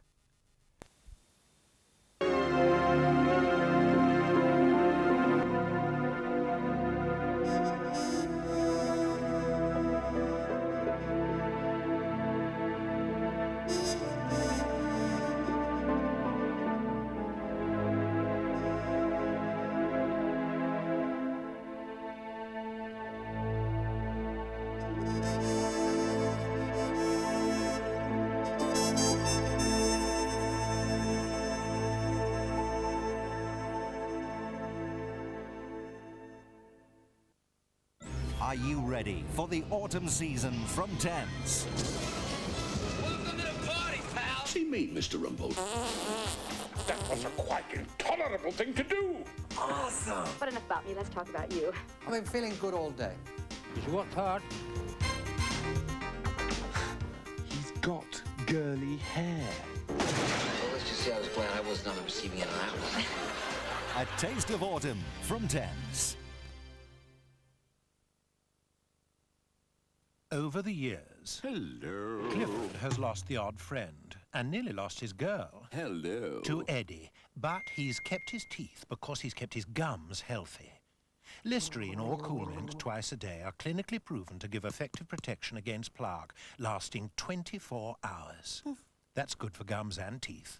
And while fighting plaque, they also freshen breath. Listerine twice a day helps take breath away and keep plaque at bay. How can you tell if you're wearing the right pant liner? When you can hardly feel it at all. With an Always pant liner, you can feel so fresh and dry anytime. It's almost as if it's not there at all. That's because Always has a revolutionary top sheet dry weave, which lets moisture in and almost nothing back. With Always pant liners, you feel so fresh and dry. You almost can't feel anything. Always pant liners. All you feel is really fresh and dry. You know, every carton of Britvic orange juice contains at least 12 oranges. But we can match that. Ready, lads?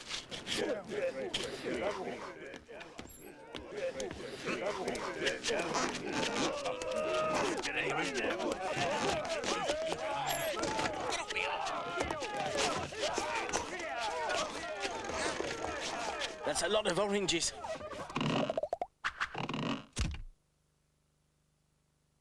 Tonight, Clint Eastwood's in town. I'm Coogan. It's all action on Thames. Coogan's Bluff tonight at 10:40. I'm making a citizen's arrest.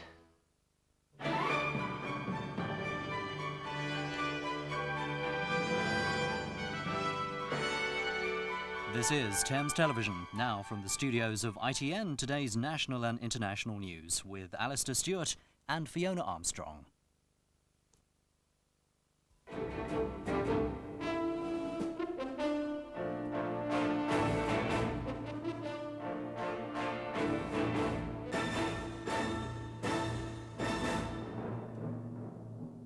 Sarajevo ablaze, what will be left after the peacemakers talk? The BBC's Martin Bell is wounded, trying to explain the madness. The French may...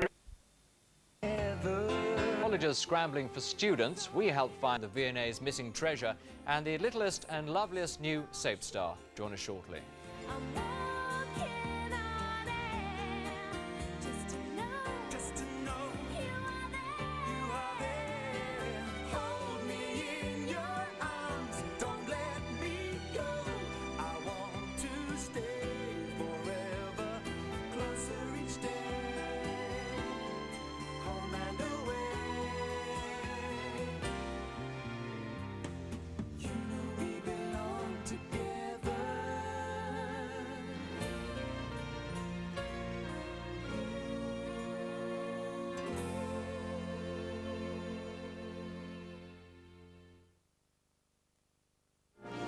This Bank Holiday Monday on Thames, travel back in time to the 1390s, to Covington Cross, home to the gallant Sir Thomas and to his wayward sons. Not in the castle! Sorry, Father. Sorry, Father. And his equally headstrong daughter. You could have killed me. It's a time of heroes and black-hearted villains. Sharpen your blade for Covington Cross this Bank Holiday Monday at 6. When you refill your fabric and...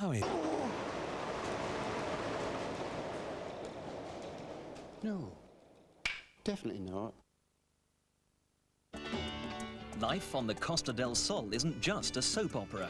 The drama is real. Some sunshine for the weekend, but even then there'll be showers and more rain on the way for next week. That's the radar at the moment. Still some heavy bursts of rain moving across northern England towards the North Sea, but gradually clearing from the west, and that rain giving gusty winds and heavy showers in places for the next hour or so, and then a temporary dry, bright spell during the evening for many of us. Some showers continuing though in the far north, but the next lot of wind and rain getting into Northern Ireland later on this evening, and then spreading to western Scotland tonight, with winds picking up towards gale force in the west as well. And then by the end of the night, quite a windy end to the night for most of us, I think, with rain over all of Scotland except Shetland, down across northern and western parts of England and Wales by the end of a fairly mild but breezy night. Certainly breezy by the end of the night, with the winds picking up towards gale force in many western districts. And then tomorrow, dry in the southeastern half of England, some drizzling in the south coast perhaps, but generally dry. A band of rain moving northwards quickly towards Shetland, down across England and Wales during the course of the day, followed by bright spells and showers. Those showers turning heavy with hail and thunder in a few places later on in the day. And that dry weather getting to many places, all but the southeast, by the end of a very windy day. Those are big arrows, and they result in big numbers during the course of tomorrow, with gale force winds in exposed areas. So the temperatures a little bit academic, 15 or so in the north, 19 or 20 Celsius in the south. And the outlook, well, some rain in the southeast, gradually brightening up from the northwest. Tell me who it was. I want him convicted. I want him hanged. Is it true that you raped Madge Oberholzer? A man accused. A fight for justice. Cross of Fire tonight at 9:30 on 1. In El Dorado in half an hour, Blair needs to find the odd job and Trish and Polly have a night out together. Now, a special edition of Newsroom South East, live from Harlow.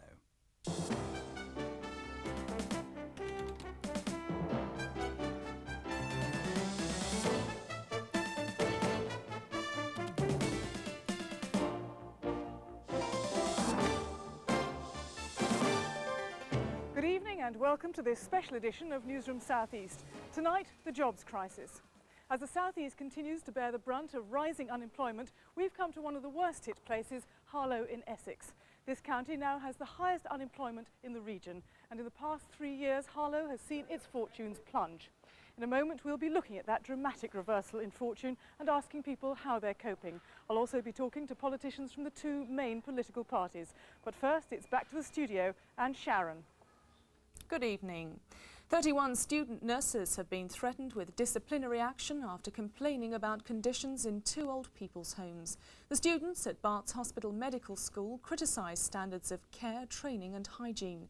Today they were backed by their union, the Royal College of Nursing. Alison Holt reports. Behind the new brick of the Louis Friedman Nursing Home in the East End and at the nearby Brownswood Nursing Home, the 31 student nurses claim frail elderly people were at times living in dirty conditions with their requests for help ignored, and the students who were on training placements found staff overstretched. In a letter to St Bartholomew's Shadow Trust, which runs the homes, they listed 29 complaints. They include claims that hygiene was poor, detailing how one patient was left in a soiled bed because there was no clean linen. Staff shortages meant at times residents were left in bed until 11 a.m, and as a result some didn't get breakfast because they were up too late. They claimed requests to go to the toilet were ignored, leaving residents banging on tables for attention, and at times people's privacy and confidentiality were denied. But now the students have been told they could face disciplinary action because of the manner and tone of how they raised the issue. The public has a right to know is not frightened to share with the public their concerns about the care that we as individuals may well use. Managers at St Bartholomew's say they welcome legitimate concerns about standards of care voiced through the proper channels, but they say in this case those channels were not fully followed, and they describe the allegations published as both inaccurate and misleading. The managers continue. We must also investigate allegations of offensive and insolent behaviour amongst the students concerned, though they are taking some of their worries very seriously. But nurses believe the threat of disciplinary action in this case is designed to silence future whistleblowers. The funeral has taken place of an elderly woman who was killed while trying to prevent the theft of a mechanical digger from outside her home. A reward for information offered by her family has been raised to £20,000. Duncan Kennedy reports. It was to a quiet Hertfordshire village Annie Bowman's adopted family brought their nanny to mark a death they all regard as senseless. The 73-year-old died when a thief stole a JCB digger outside her home in Enfield earlier this month. Mrs. Bowman jumped onto it to try and stop it, but a few hundred yards down the road she fell under its wheels and was crushed. Today at North Hall Parish Church, a family she'd looked after for 3 generations spoke of their loss. It was so natural of Annie, with her fierce sense of justice, to tackle anybody. We might say it was foolhardy, but that was Annie, a heroine for us, for all of us who knew her. Mrs. Bowman was later buried in the neighbouring cemetery of Cheshunt. Later, her godson announced he was raising reward money from £15,000 to £20,000 and said he regarded the thief's actions as tantamount to murder. He must have not wanted to be recognised or something like that, you know. Whether, you know, he's known to us, I don't know, you know. I would say, yeah, I would call it murder, yeah. Somebody in the community does know who committed the offence, and our appeal now will be for them to come forward and give us that information. In the end, Annie Bowman's natural sense of justice cost her life. Police are hoping that someone who may know the person responsible, or even the man himself, may share that sense as well. Doctors are becoming more and more worried about the increasing number of British travellers who are contracting and dying of malaria. In particular, there's concern that many of the drugs are no longer effective as parasites carrying the disease develop a resistance. Today, an inquest heard how the brother of the MP, Simon Hughes, died of malaria just 5 weeks after getting married. Brian Milligan reports. The advent of cheap package holidays to places like Kenya is one reason why more and more Britons are contracting malaria. Last year, a record 12 people died from it. The other reason is that a parasite carried by the Anopheles mosquito is developing an increasing resistance to drugs. That means more people are catching the malignant, not the benign form of the disease. Richard Hughes was taking drugs before he died, but these days that's no longer enough. His brother, the MP Simon Hughes, believes there's too much ignorance about malaria, even amongst doctors. People are not given good or the best advice. They're led to believe, as I was and he was and others, that taking the tablets will probably be enough, and that what may appear to be a cold may in fact hide malaria for weeks, even months after you've been abroad.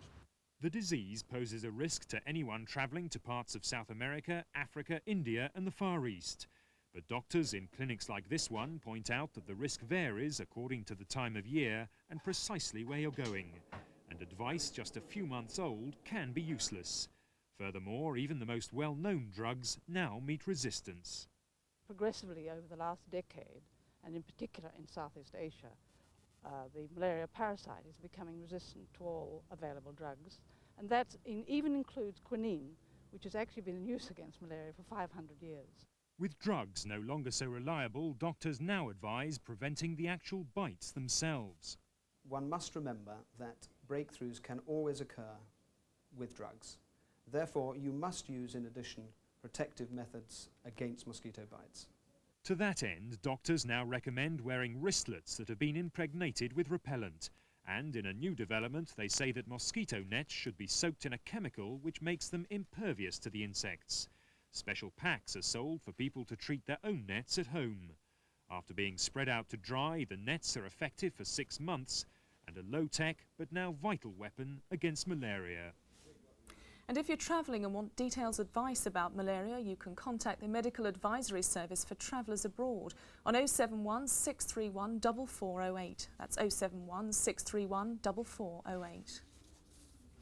The Campaign for the Protection for Rural England is warning that plans for 750,000 new homes could destroy much of the South East's remaining unspoilt countryside. Their report comes on the day Berkshire County Council has scrapped plans to build 1,500 houses on a greenfield site north of Bracknell. Amanda Harper reports.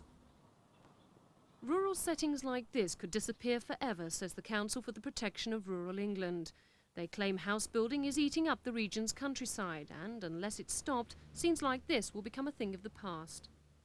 The Council in its report identifies 7 areas in the South East under threat from development if government allows the level of house building to continue. Carterton in Oxfordshire, Princess Risborough in Buckinghamshire, Stevenage in Hertfordshire, Chelmsford in Essex, the Medway Gap in Kent and Hawley in Surrey. This spot near Reading in Berkshire is typical of the commuter belt, which is also home to some of the region's most beautiful countryside. This countryside south of the M4 at Reading has been the subject of massive proposals in the past for thousands of new houses. These have been successfully resisted, but it's exactly this sort of countryside that we believe will be lost if we don't reduce the government's housing figures for the South East as a whole. But there's a housing slump. We're in a recession. Nobody's building any new homes. That's right, and the problems we agree will not happen today, tomorrow, or even possibly this year. But we're talking about a planning strategy into the 21st century. We're talking about the next 10 or 20 years. There's no doubt those pressures will return. The CPRE wants to see more derelict land developed in urban areas with less building on greenfield sites. But the House Builders Federation says population growth means the 1990s will see a housing shortage. As a result of the activities, and indeed as a result of the scaremongering of the CPRE, as a result of publications such as this, is becoming more difficult to release sufficient land for development and to get the balance right between conservation and development. In a statement, the Environment Secretary Michael Howard stressed the need for sensible development, adding that it was up to local authorities to decide how and where they should be provided. This was illustrated this afternoon when Berkshire County Council chose to scrap plans for hundreds of homes on a greenfield site at North Bracknell. The problem facing government and planners is how to reconcile the need to build new homes whilst protecting the environment. With the countryside under increasing threat from developers, the pressure is now on to ensure that the South East lives within its environmental means. And that's it from me in the studio. Now we return to Louise in Harlow. Welcome back. We're here live at Harlow in Essex, which, like so many towns across the South East, has seen its fortunes slide since the boom years of the 80s. Just 3 years ago, Harlow had nearly full employment, but now with 1 in 10 of the working population out of a job, it has one of the highest levels of unemployment in the South East. In a moment, I'll be talking to politicians and the people who are out of work. But first, James Cameron reports on the situation here in Harlow.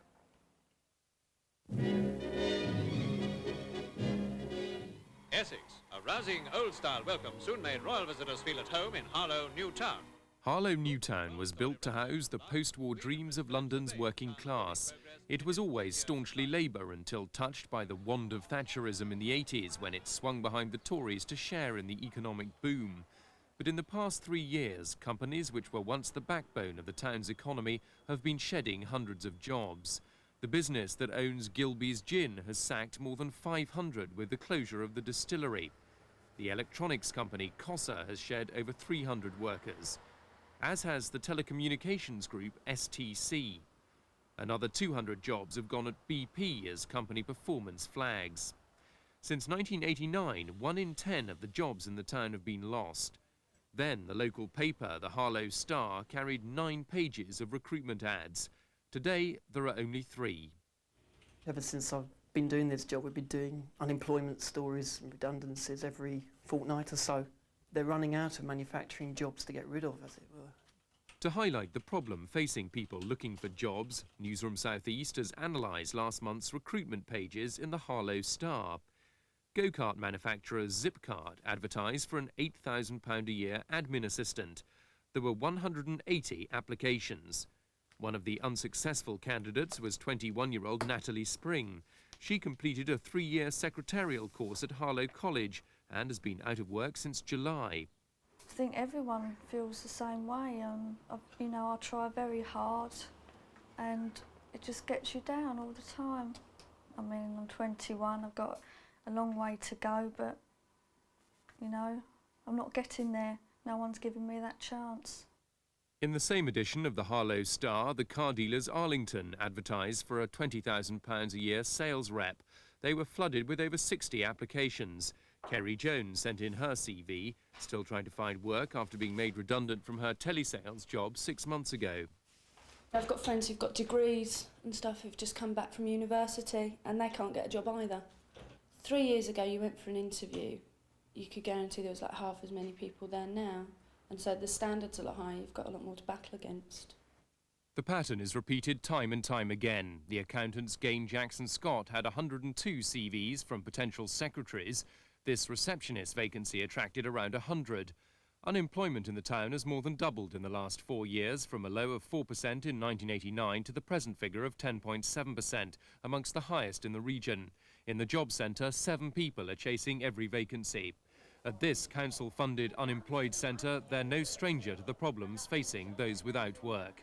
You can go to work tomorrow and say, well, we're closing you down, no matter what company you work at, from the biggest company in the town, BP's, to the smallest company in the town.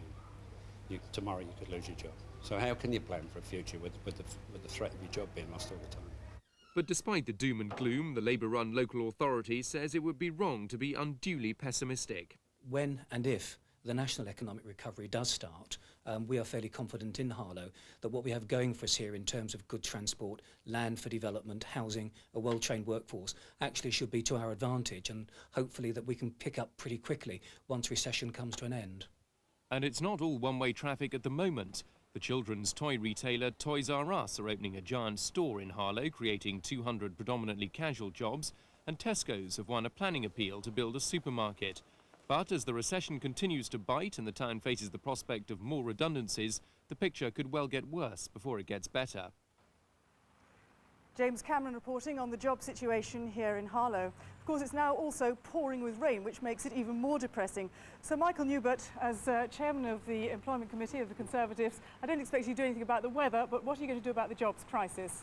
Well, I hope this job centre, like the one behind us, there are 1,300 job centres countrywide, can be of some help, because each working day they place 5,000 people in new jobs. Not all is necessarily lost when you lose your job.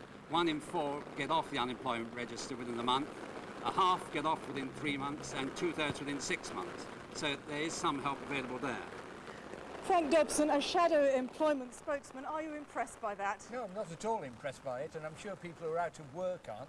There are 2.75 million people officially out of work in this country, and what we need is a government which gives top priority to getting them back to work by action here and by using the British presidency of the European community and saying to our partners, let's get together and get our people back to work. Well, some of the unemployed people are, of course, standing here. Are you impressed by what either the Conservatives or Labour have to say about your predicament? Could I start with you? Well, I think that there's a terrible lot of unemployment about, and I just wish that something would happen. I really just wish something would happen. What's your situation, sir? Well, I'm not yet unemployed, but I will be from the end of this week.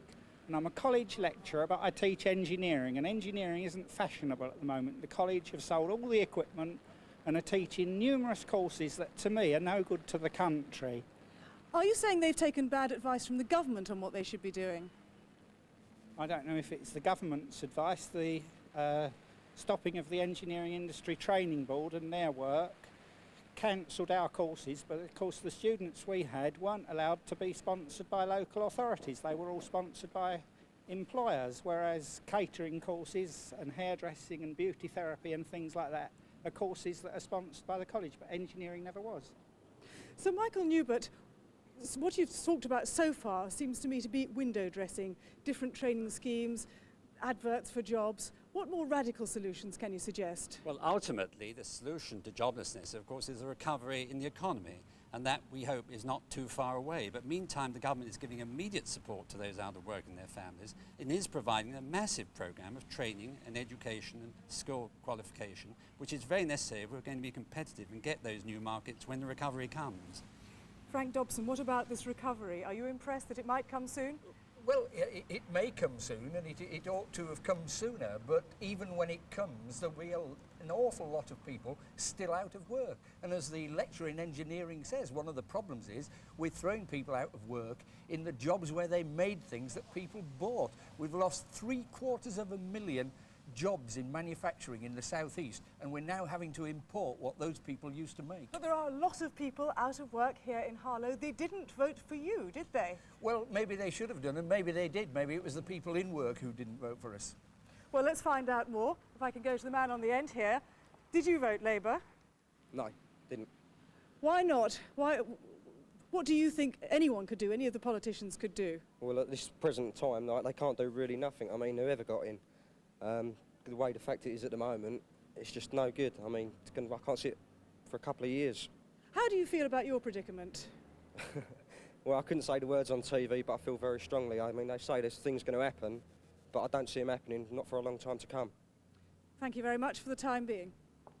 Well, of course, this recession isn't just about job losses on the factory floor. It's hit the so-called professional classes just as bad. People who thought they were in safe managerial posts are now saying they'll take just about any job just to keep the money coming in.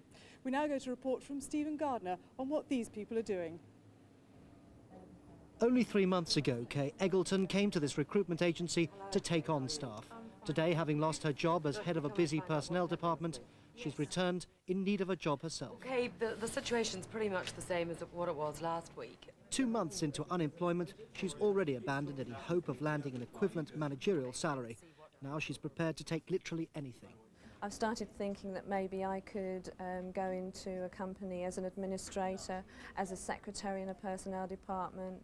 I'm looking at doing temping work as a secretary or even filing clerk, anything like that, so that I can actually get my foot in the door, so to speak.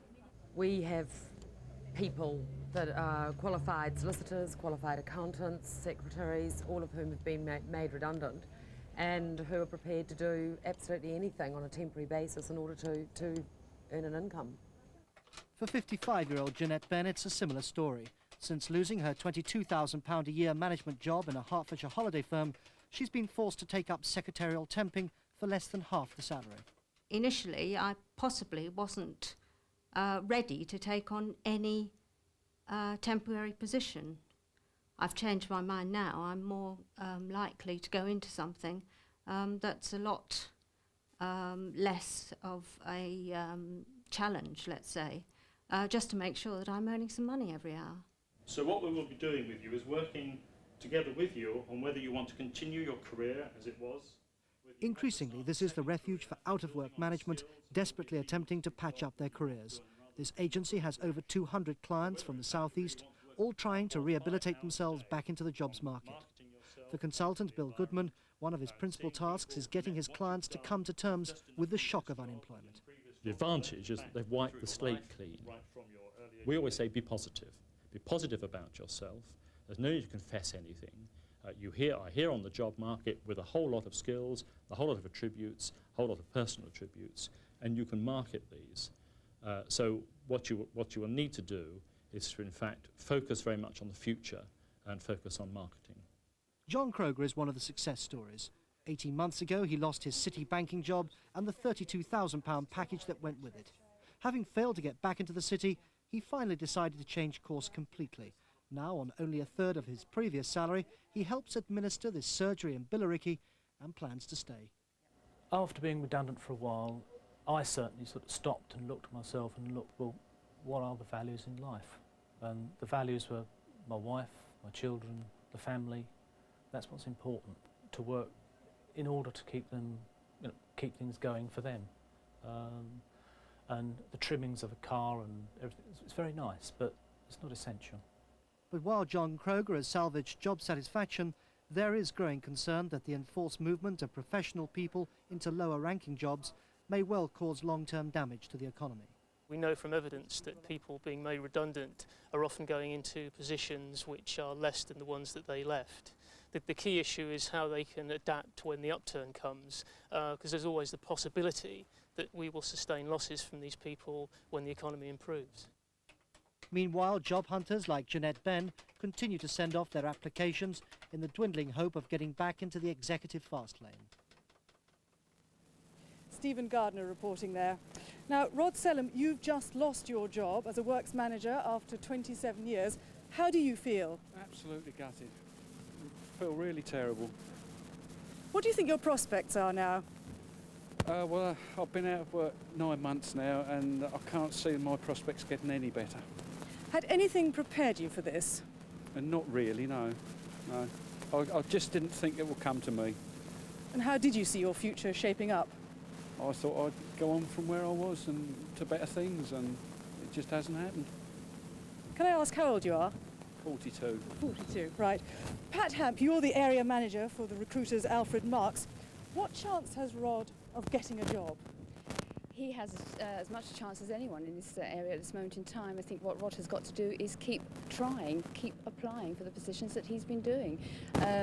I think you've mentioned his age of 42. It's not too old. I think what's happening is Rod is applying for positions that are perhaps beneath his works manager's experience, and it might well be a reason for saying, no, Mr. Sellum, sorry, we cannot employ you, rather than take the chance of having someone that is, say, a fitter rather than a works manager. I would say to you, Rod, no, you're not too old at 42 years of age. You've got to keep trying. You have got to use every avenue that's open to you to apply for a position and really keep the morale up. I know it's been 9 months, I know it's very difficult for you, but I'm finding that people who are persistent in their attempts are succeeding. Pat, you're doing a wonderful job at morale boosting, yes. But let's return now to our MPs. First of all, Frank Dobson, interest rates may well go up. We saw the Chancellor this morning saying he'd do anything he could to defend the pound. What's your opinion on that? Well, the immediate effect of that would be to throw yet more people out of work. It's like people, the captain in charge of a ship saying, well, we're sinking lower in the water during this storm, let's throw a few of the crew overboard and then maybe the ship will float a bit better. So, Michael Newbert, what did you think when you saw the Chancellor making those statements this morning? Well, it's very important to the prospects for people out of work now that we sustain the value of the pound, we keep price rises low, pay settlements down and productivity up, because that's the best recipe for prospects of new jobs when the recovery does come, and it will come. Thank you, gentlemen, very much. Thank you very much. With that, we return to Sharon in the studio. Thank you, Louise. Well, as you can see, a pretty wet and horrible evening in Harlow. Ian McCaskill is in the Weather Centre. Is it going to get any better, Ian? It's getting better now, Sharon, yes. You can see why they had that wet afternoon on the radar display, but that's all moving eastwards now. And Harlow looked quite attractive even in the rain. But you can see this band of rain, that one just moving through romantic, attractive Harlow at the moment. And it is going to be a fine evening. Pretty gusty, that rain soon moving off into the North Sea, but a fine evening, a fine gusty windy evening, and then a dry night, a mild night as well. And then tomorrow starting off dry, fairly mild, but windy. The wind picking up soon to gale force on the coast and quite strong at times inland as well. Dry at first, but rain getting down across the region during the course of the afternoon. Possibly some heavy bursts as well. Temperature a bit academic, 18 degrees Celsius. And then brighter weather coming along gradually on Friday, and the prospect of some sunshine at times for Saturday and Sunday. Some rain, though, early on Friday. That's it from me. Back to you. Thank you, Ian. Now the national and international headlines from the BBC. President Bush has warned Saddam Hussein that within 24 hours, Allied aircraft will enforce an air exclusion zone in southern Iraq. The aim is to stop Iraq launching air attacks on Shiite Muslims. Britain is sending 6 RAF Tornado planes. The Bank of England has been buying sterling to support the value of the pound on foreign exchanges. The Chancellor, Norman Lamont, insists there'll be no devaluation. The Prime Minister, John Major, has opened the London Peace Conference on the former Yugoslavia with a warning to warring factions that the world would not forgive those standing in the way of a settlement. And in the Bosnian capital, Sarajevo, up to 50 people are believed to have been killed in one of the fiercest battles since the war began. And that's it from me. Now back to Louise for a final word. And that's all from a very wet and windy Harlow here in Essex tonight, where we've been looking at the situation facing thousands of unemployed, not only here but right across the southeast. Now, from Harlow in Essex, a very good night.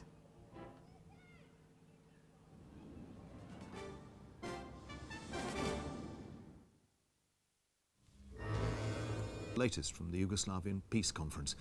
But that's the 9 o'clock news tonight. Good night.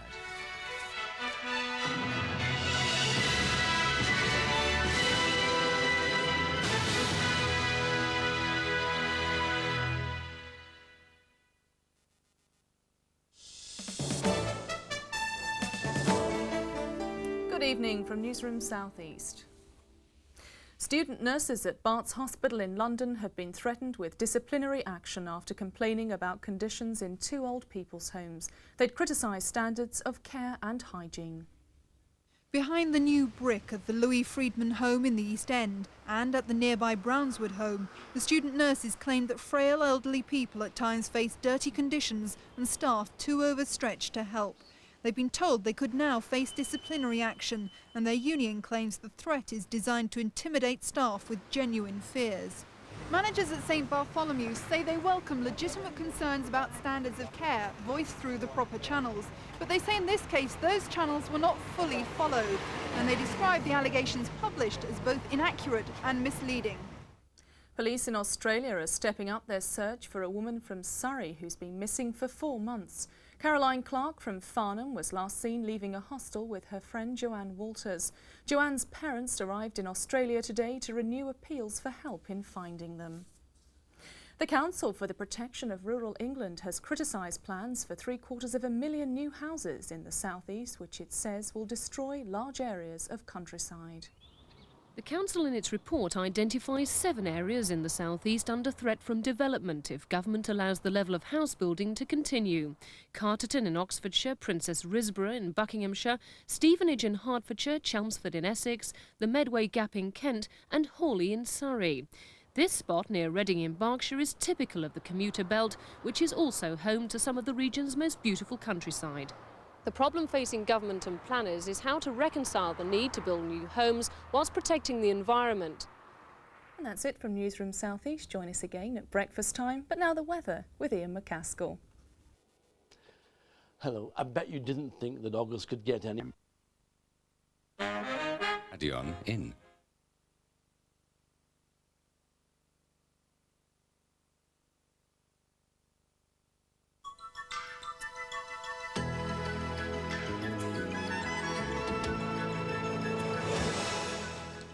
Hello there, well, wet and windy. There you go, squally and blustery winds tomorrow. I wish you a very good night.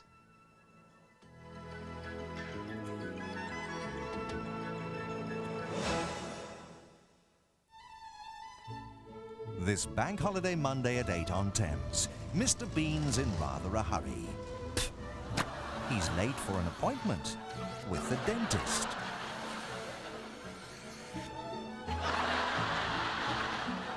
And his car parking still leaves a lot to be desired. And only Mr. Bean could turn a picnic into a battle. That's the trouble with Mr. Bean. This Bank Holiday Monday on Thames.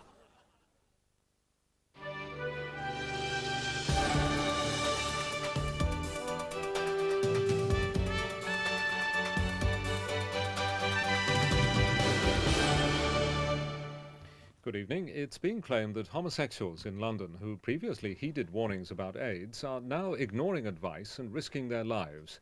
1 in 4 gay men attending sexually transmitted disease clinics in the capital has HIV. AIDS campaigners say the government needs to target high-risk groups. Former Chief Medical Officer has claimed the figures show an increasing number of homosexuals are ignoring the health warnings. Sir Donald Aitchison led the Thatcher government's campaign to educate the public about the disease. Between 1984 and 88 there was a marked reduction in new HIV infections. Now they're on the increase again, particularly in the capital. AIDS campaigners say there's a need for urgent action. What we've seen in the last 5 years is a massive expansion of health education around HIV for the general public. And one unexpected side effect of that has been that the needs of gay men have been forgotten. And we need to ensure that government funding does support gay men just as much as it supports other people who are at risk of HIV. Mourners at the funeral of an elderly housekeeper killed tackling a thief have described her as a heroine. 73-year-old Annie Bowman was crushed under the wheels of a JCB digger being stolen from her employer's home in North London. Scores of family and friends packed Northall Parish Church for Annie Bowman's funeral. The 73-year-old housekeeper was crushed beneath the wheels of a JCB as she bravely tackled a thief trying to steal the digger from outside her employer's home at Enfield in North London. The Smythe family, who Annie Bowman worked for more than 50 years, paid tribute to her with a floral swan, her favourite bird. Today they increased the reward for information leading to her killer from £15,000 to £20,000. I would have thought somebody on this stretch of the road at that time of the evening must have seen something. I just find it unbelievable that, you know, we've got no further, really, you know. Police have also renewed their appeal for information. Yeah, I feel that a relative friend knows the identity of the person who committed this offence, and I would appeal for them to come forward and discuss it with us. The Royal College of Nursing is backing 31 student nurses who face possible disciplinary action after complaining about standards of care for elderly patients in East London. The students at St Bartholomew's College of Nursing have been branded insolent for criticising care at 2 homes. Brownswood Elderly Care Home is one of 2 centres where third-year students from St Bartholomew's College of Nursing and Midwifery were placed. They also worked at the Louis Friedman Home in Hoxton.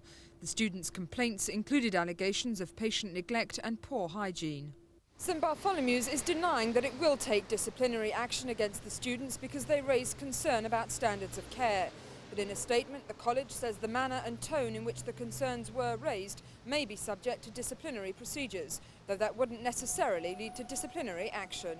They've used the procedures and they've documented in an adult professional way the concerns that they shared with their colleagues who were in this area, and that cannot be turned insolent.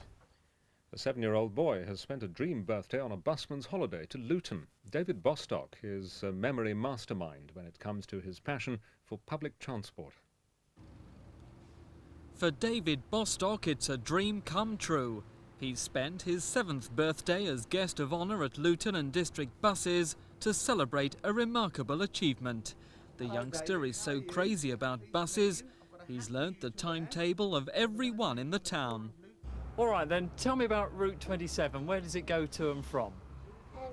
It goes from Luton bus station to Luton. That's quite right. And what time does it go? It goes at 10 past and 0:00 and 20 past and 1/2 and 22 and 15 minutes past. And it's not surprising what David wants to be when he grows up. A bus driver or train driver. And now football. Arsenal continued their recovery from a bad start to the season with a 2-0 victory against Oldham tonight. Chelsea missed several chances at Stamford Bridge to draw 0-0 against Blackburn, but QPR turned on the style to go top of the Premier League, beating previously undefeated Coventry 1-0. And in the Coca-Cola Cup, Millwall had a comfortable 3-0 win against Leyton Orient and now go through on aggregate. And that's all. Thames News is back at 5 to 10 tomorrow morning. Good night.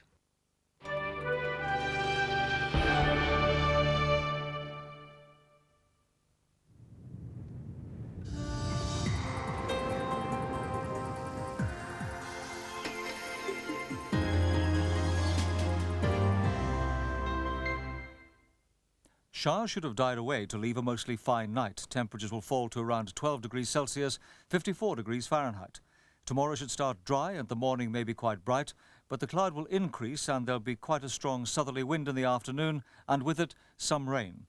Temperatures will reach a high of around 20 degrees Celsius tomorrow. That's 68 degrees Fahrenheit.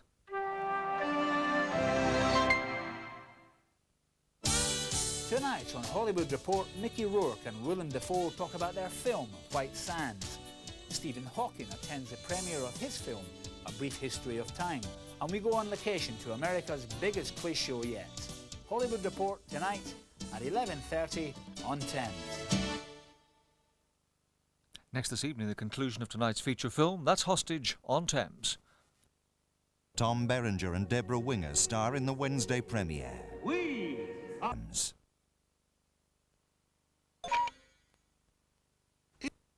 Drama, Bank Holiday Monday in Taggart. A feature-length mystery for Jim Taggart. You'll have to come to the station with us.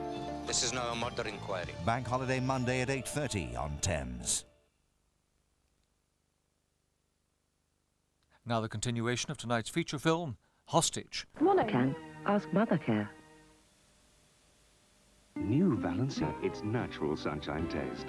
Put more sunshine taste in your day. Balance it away. More sunshine, Valencina taste. And they're off. Where's my car? I'm dreadfully sorry, chaps, but I had to give your cars to Kellogg's Cornflakes. Yes, now anyone can have their own set of classic model racing cars. They're free when you send off the tokens from Kellogg's Cornflakes. There you are, you see? I told you, chaps. Kellogg's Cornflakes have got them. There's your one, Jerry. The tots are a little upset today. It's not just you mums who can't resist that deliciously fruity, creamy fromage frais. Even big brothers and sisters want to get at them too. You don't want a strike on your hands, so make sure there's enough for everyone. Hippo Tots from Shamborsi. It's not only tots that love Hippo Tots. Take the leanest chicken to make a delicious low-fat chicken chasseur. Bird's Eye healthy options, the best food made better for you. The Fairy Glaze Guard guarantee. Use 1 granules, 2 rinse aid, 3 salt. For sparkling dishes without fading patterns, guaranteed. Grab an outspan, small ones are more juicy naturally. Grab an outspan, cause small ones are more juicy naturally.